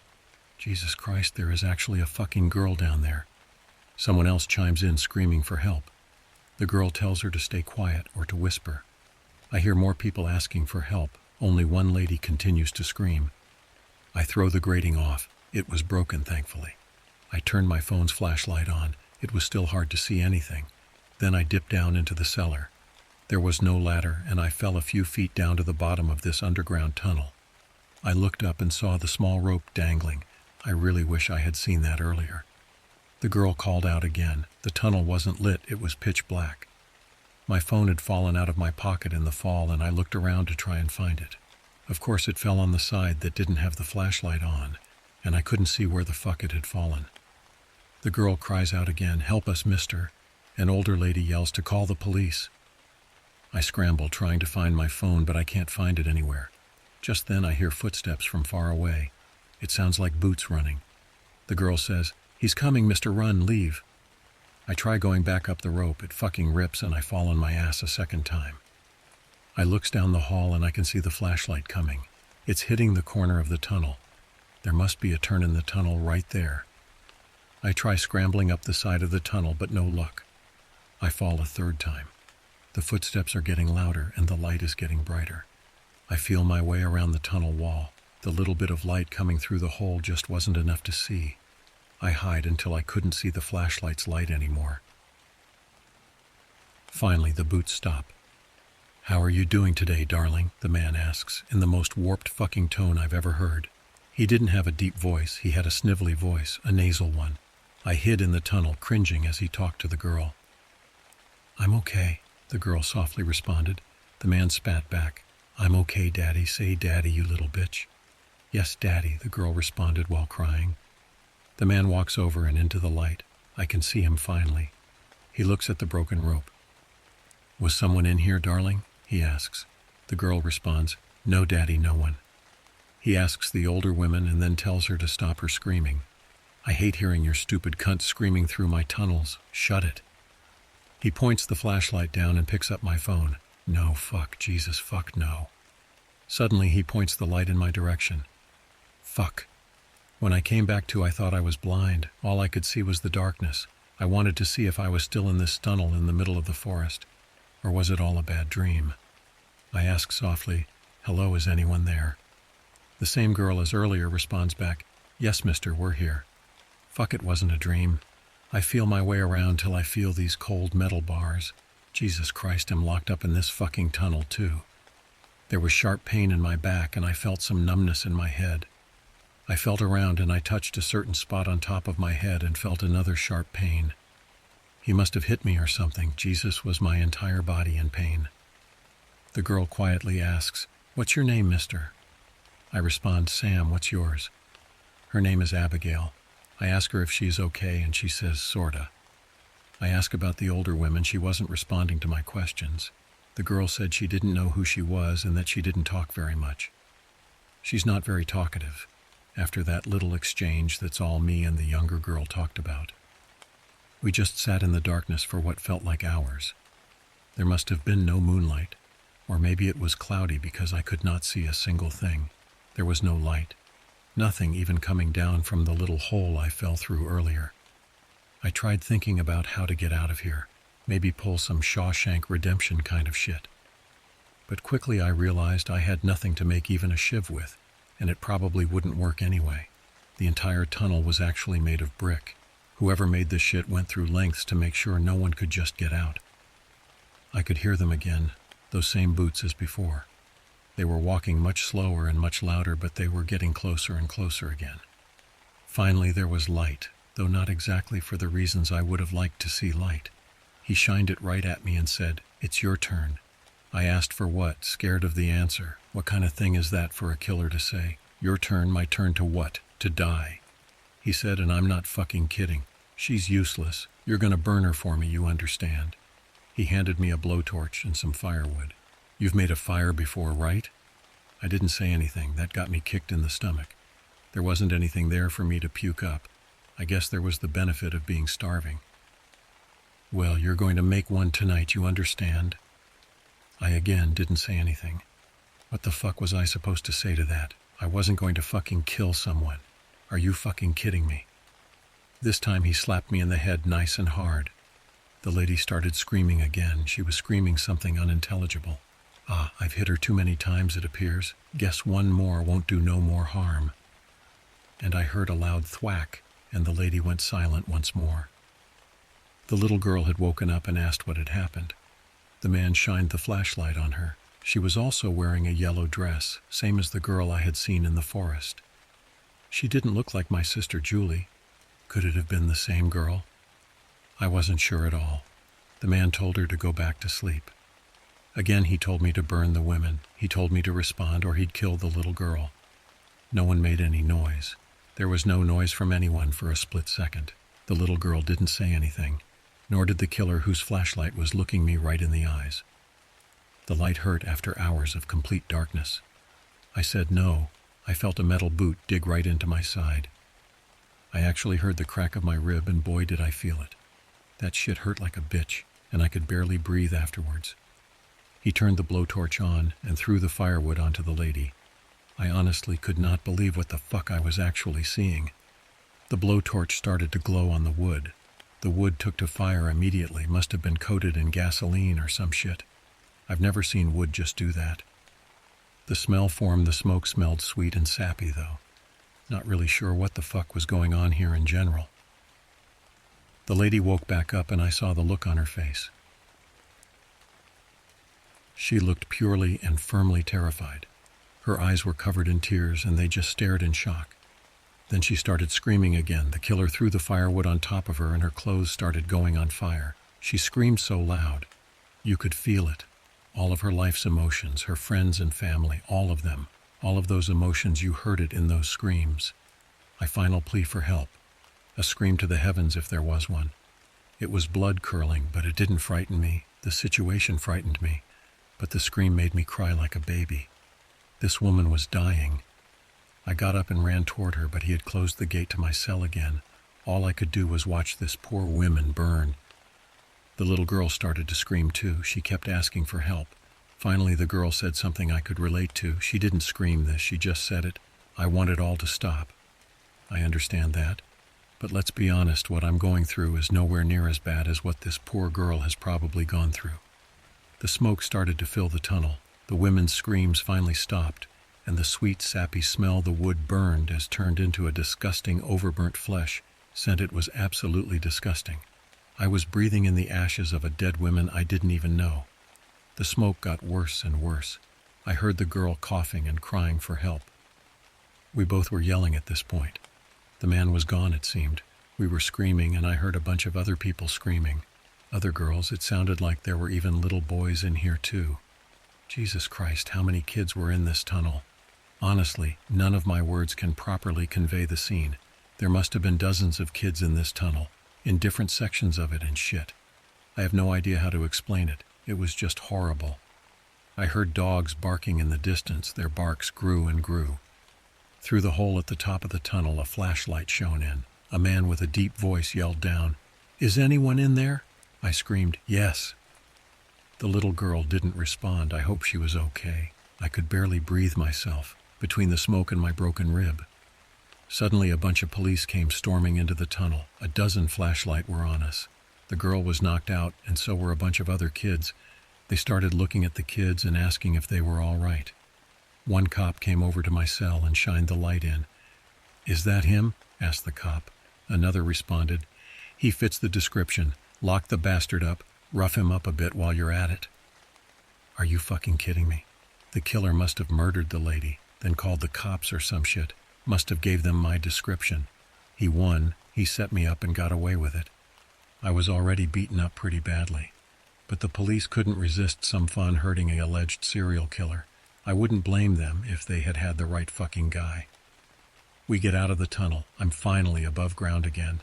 I have a bloody nose, a broken rib, a black eye. I mean, the list goes on. I was in a lot of pain. The police officers charged me with rape, kidnapping, murder. That list went on as well. I saw them take the kids out in stretchers. There were several ambulances and the medics were rushing into the tunnel to take all the kids out. The first one out was actually the body of the lady the psycho had burned alive.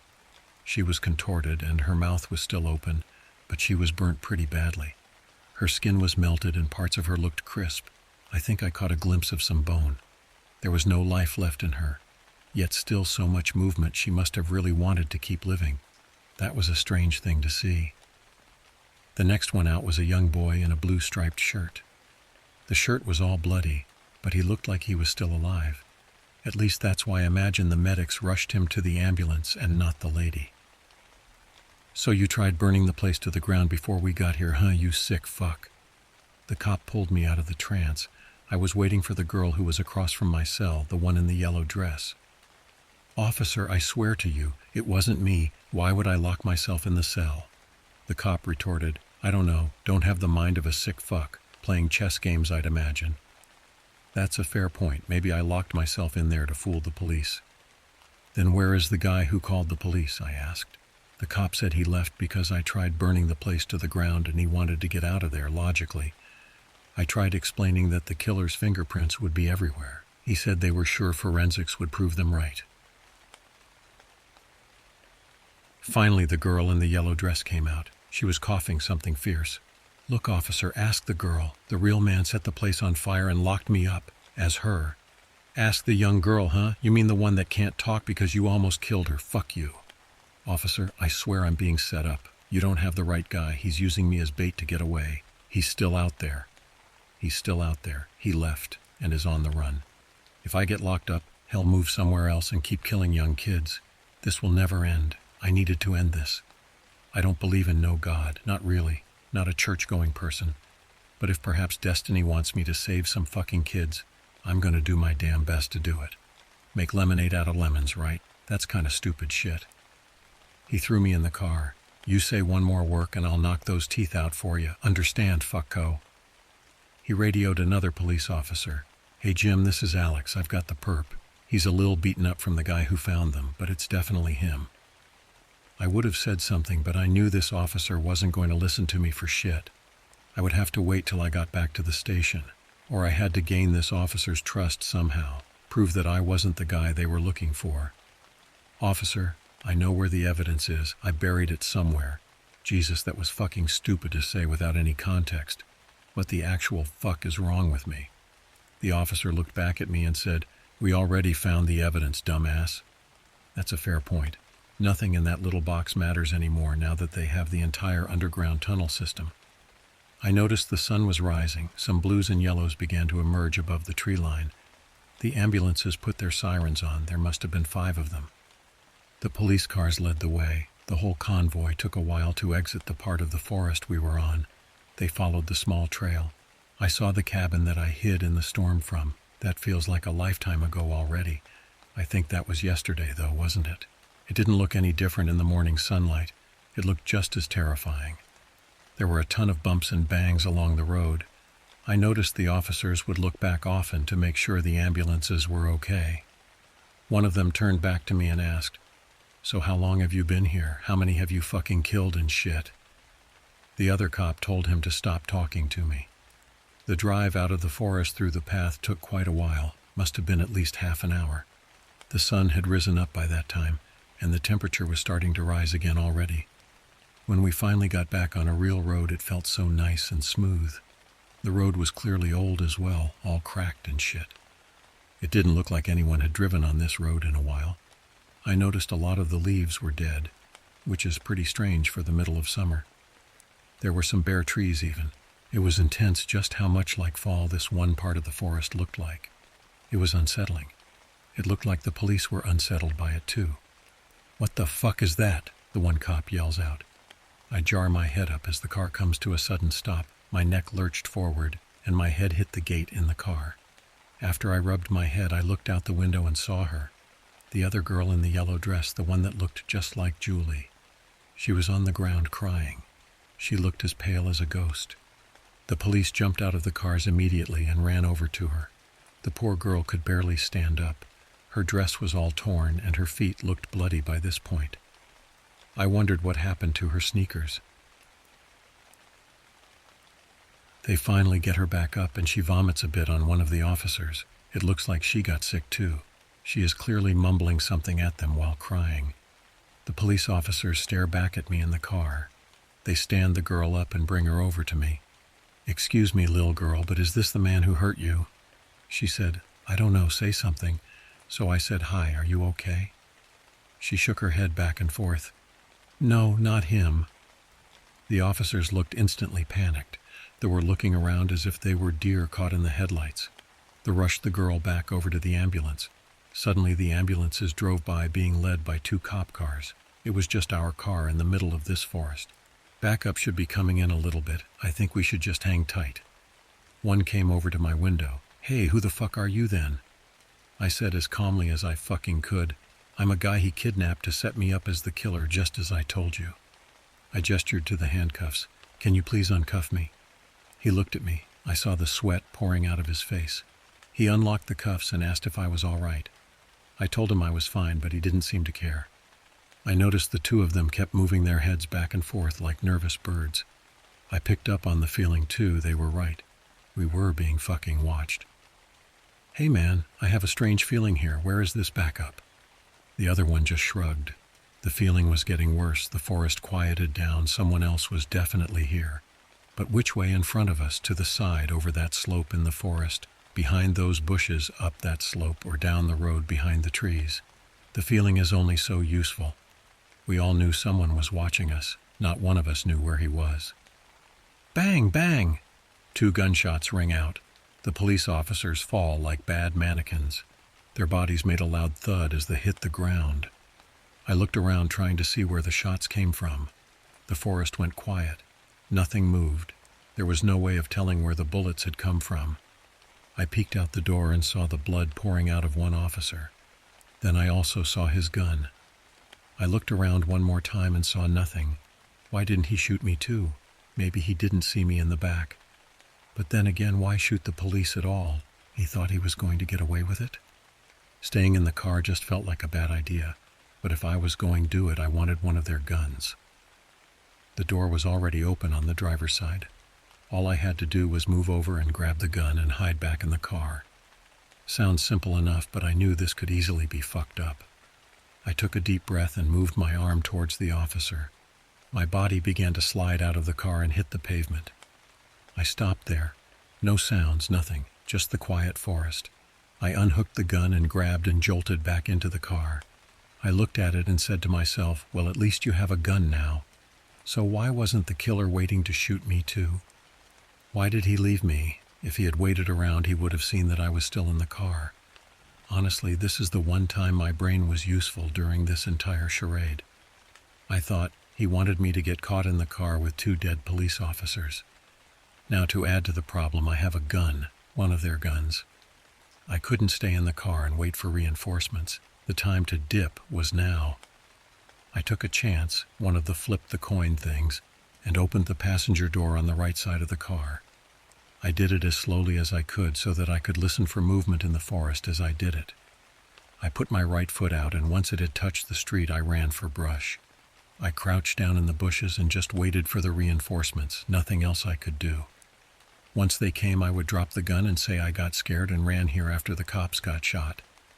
It was quiet, but I had the feeling I was being watched again. Maybe the killer had returned. I tried to listen, but with all the leaves, wind, and everything else, I couldn't really hear much. I looked to the cop car, and I see him. I crouched back into the trees to make sure I was covered. He looked in the car. He must have been looking for me. He had a rifle. I'm not sure what type, but it looked like the kind a hunter would use. I stared at him like a hawk, and then suddenly his head popped to make eye contact with me, and he stared at me like a hawk. He went for his rifle, and my brain kicked into full gear and said, "Fuck it." I got out the gun and pulled the trigger. Thankfully, it was loaded and the safety wasn't fucking on, because in that moment I was too stupid to care about them. I let out a few shots and the killer ran behind the car. He started firing some shots and I fired another 2. I looked at the gun. It wasn't a revolver or anything, and I had no extra bullets. How was I supposed to win? I shot one last time and then the gun just made a clicking noise. There was nothing left in the gun. When I looked back toward the car, I didn't see him again. I had no idea where he went, but now I was out of bullets and scared shitless. The siren started as a faint echo, but then the crescendo of sirens as multiple cop cars pulled up to the one I was in. I saw a few officers rush up the hill on the other side of the street, guns and dogs ready. I threw the weapon down and came out saying, "Help me. Please, just help me." I broke down. Any composure I had left was gone. I started bawling, and this one cop came over and asked if I was okay and who I was. A few seconds later, I heard more shots go out, a few more, and then it was quiet all again. The radio on the officer who was comforting me went off. "We got him. He resisted, but we got him." That's basically the end. They took me to a hospital in Long Island. I had to be treated for dehydration and a stomach virus. I know it's been a whole month since I updated you guys, but the police had to go through my computer and eventually they ended up destroying it for me. They never pressed charges for me going on the dark web. I did find out, though, the girl in the yellow dress was a cancer survivor. Her name was Julia, and her family was happy to have her back. She was in the same hospital as me. Not even gonna lie, I cried when I heard that.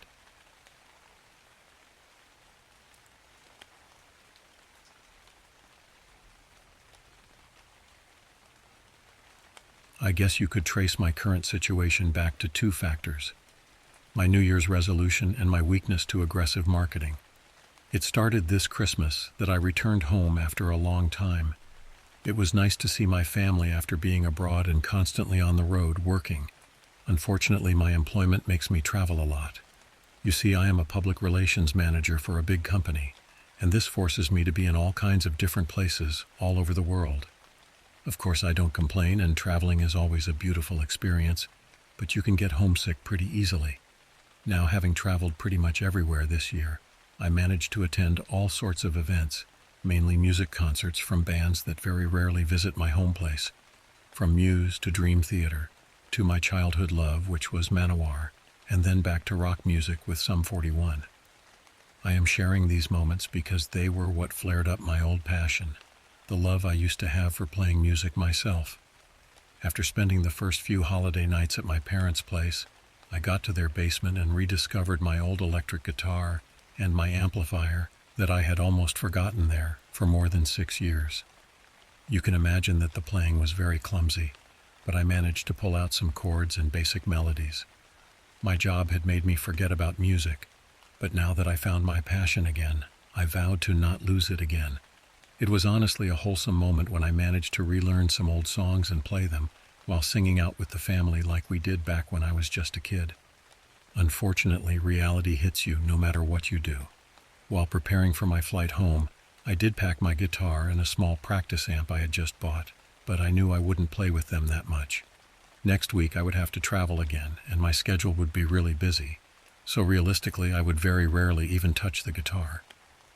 Nevertheless, I had started looking for some guitar gear, and since Google is smarter than me while I was doing my research, it started bombarding me with ads about small portable instruments that you could easily learn. Normally, I just ditch such kinds of ads, but this time they looked interesting. A small instrument that didn't need extensive practicing and that I could play with any time. This actually sounded practical and interesting, and the prices weren't too shabby either.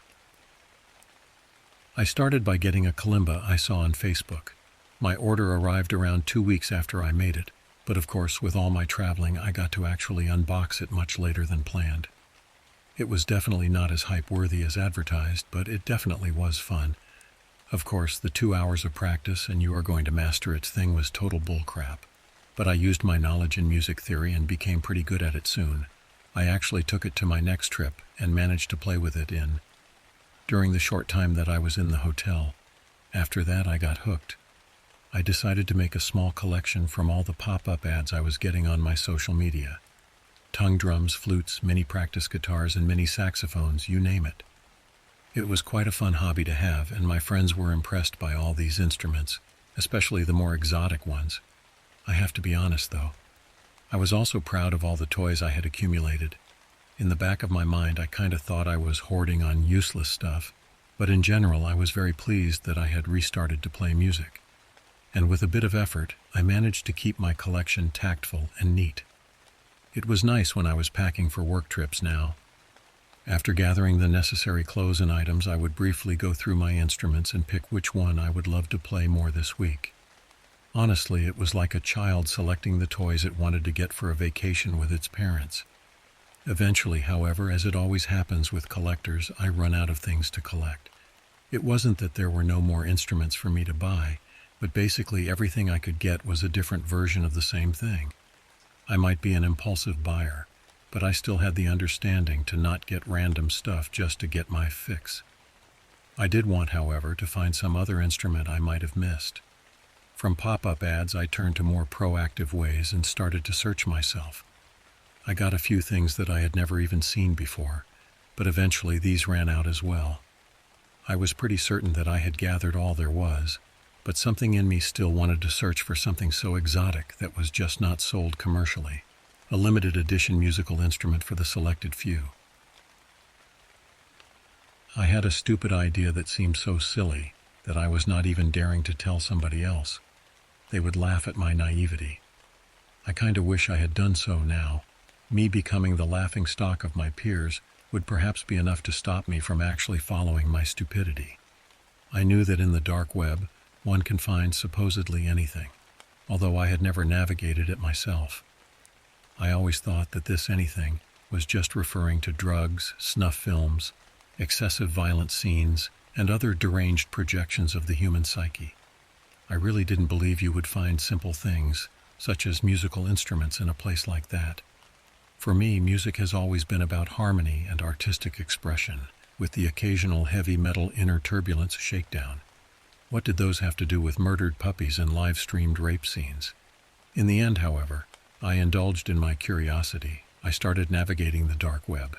At first, it was completely pointless as I had no idea what I was doing, but I persevered, and in the end I started understanding how to work around the complexity of the web. At first I got normal stuff, good guitars, basses, and others, in an awfully cheap price, which made me question their authenticity, or the way they reached the seller's hands. But in time things got progressively disturbing.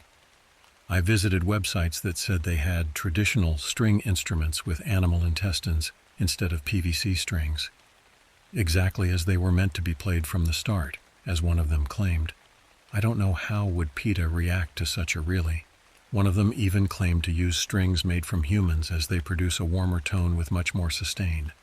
I didn't really believe this crap, but it was bizarre. And from strings to percussion, I can't really describe how many websites advertise using real skins of animals and/or humans as the drum surface. Some even claim to be utilizing a setup of wood and bones for the rest of the instrument. I was ready to close the browser software for good when I got a pop-up. The irony struck me hard. It had started with pop-up ads, and now, after so long, I got another one in a place that a few months ago I wouldn't even be thinking of visiting. It was an ocarina. That was almost enough to turn me down already.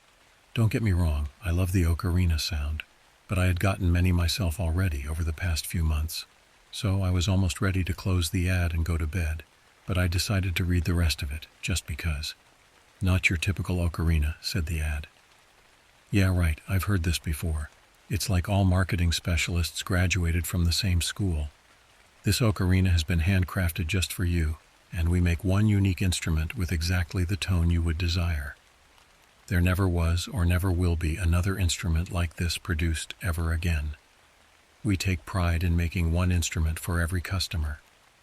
Interesting. I had no idea how they would do that, so my skepticism kept me from going to the purchase window still. Have you ever owned an instrument that you cannot hear, but you can feel with every single molecule of your body? Well, try us. The Infusion Ocarina is truly a work of art, specially made for you, the most demanding musician. 30-day window return policy, no questions asked. Are you ready to take your music to the next level? Shit, that was intriguing, I cannot deny. And it was just $50, so worst case scenario, I would just throw it away or return it. No big deal. It wouldn't be the first time anyway. I did check to see if that too was made from any freaky material. I was pleased to see that it was just made from maple and ebony. I moved on to the customize and purchase option. There I had to laugh. There were no questions about what kind of sound I liked or what other preferences I had. It just asked for a few general questions, but not anything too personal. It was more like making a sketch of my character than getting my preference. I really didn't think their claims were legit at this point, but I continued anyways. The last part was the mailing window, and it was the strangest thing so far. The thing would arrive in approximately 2 weeks, during which time I would be on another job trip in Utrecht, Netherlands. Therefore, I gave the address of my local post office so that I would receive the parcel after coming home. The moment I clicked on the location I wanted, the system changed it automatically. The address given was the address of my hotel in Utrecht. What the fuck? How is that even possible? I tried adding the delivery address I wanted again, and it switched back by itself. This was mesmerizing and honestly scary. I had the bright idea of changing the preferred delivery date to a day that I would be home, and this time my address was not messed up with. I was really scared that the retailer apparently knew personal info I had never given. At this moment, I really wanted to just stop everything and never get in that site again, but I figured out that, since they already knew that much about me, I might as well order. Now I really wanted to know how deep the rabbit hole was, and so I purchased it. I remember while pressing the confirm button that I was reading reviews from other customers. You have to get this, a lifetime experience. My life was changed forever. Any other music is simply inferior. I was now so curious about that mysterious thing that I couldn't wait. I opted for the fastest delivery date, and sure enough, I received the parcel a few weeks later from the receptionist of my hotel in Utrecht. Back in my room, I opened the package. The ocarina was colored partially light brown and partially black, basically the colors of the woodwork used. When I turned it around, however, I read the capitals JM, written in dark red color, with calligraphic letters. My initials. Why were they written on it? I had never given my real name. How much did those people know about me anyway? I should have never played the damned thing. But I almost felt like I wasn't controlling my body as I was bringing the ocarina to my mouth. I played the first note. I could hear nothing with my ears. However, I felt chills throughout my entire body. It was like the sound was coming from within me, and I could only listen to it in my head. It felt like my soul was pulsating instead of the air, producing an otherworldly, soundless tune. I had to keep playing. I already knew how to play an ocarina, and the infusion was tuned like a normal one. I played songs that I had learned before, but it felt like I was hearing them for the first time. It was the most melodic thing I had ever heard, but it was also terrifying. It felt like I was running through all human emotions at the same time. I was happy, I was scared, depressed, and shocked at the same time. All the sounds had faded around me, and it seemed like I had my heartbeat and blood pulse for percussion, perfectly in tune with my ocarina. I had never felt like this before, experiencing every emotion I ever had in one go. I finished my last song, tears streaming down my face. I heard a car passing by, and the normal sound it makes sounded like a cacophony of a million terrible things. I cringed so hard at the noise, then I collapsed. When I woke up, I realized that any kind of sound seemed false to me. I tried playing with the kalimba I had with me. It sounded awfully out of tune, and the normally soothing tunes were now all the wrong sounds. Even my own voice echoed like a banshee's in my ears. I looked at the ocarina. It was on the floor, where it had fallen after I had faded out. I picked it up and hesitantly played it again. The feelings overwhelmed me again like they had done before. It was the only beautiful sound in the whole world. That night I didn't sleep well. I was ravaged by nightmares of dark figures hunting me and mocking me. In fact, since that fateful day, I haven't been able to sleep in peace. I've been having constant nightmares since then, and they get worse by the night. My life hasn't been going better as well.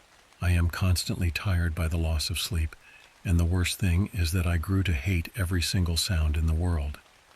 I tried getting back to my beloved guitar back home, and it was so terrible that I honestly felt that the noise it made as I was breaking it into pieces was almost better. Same thing with all other instruments, pieces of junk, all of them. I tried to find comfort in the arms of my beloved girlfriend, but she wouldn't understand why I didn't want to listen to a word she said. She tried to comfort me, but her annoying voice, which used to make me smile every morning I woke up, was unbearable now. I sent her away telling her that if she didn't shut up, I would go insane. She left me wiping uncontrollably and coursing me loudly as I was covering my ears to avoid the noise. The sleep deprivation was getting to me.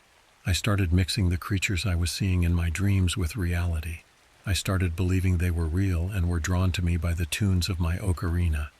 For some reason, this makes so much sense when I think about it. Honestly, I hope they are, so that I will get to stop suffering this awful, noisy, and out-of-tune world. My only happiness came from playing the ocarina. While I was at it, all my demons would subside, and all the outer sounds would stay silent. My entire existence was focused into my art. I would play it until I had no breath left and collapsed on my bed, where legions of unspeakable things would haunt me until I eventually woke up, drenched in sweat. I did manage to find a small comfort, however. In a desperate move, I pressed 2 pencils deep in my ears, destroying my eardrums forever. The pain was unbearable, and I was screaming like a wounded monster. But finally, everything went silent. After I called the ambulance, I remember smiling since I was finally in total silence. The pain was excruciating, but at least it was quiet. After my admission to the hospital, I was brought for psychiatric evaluation.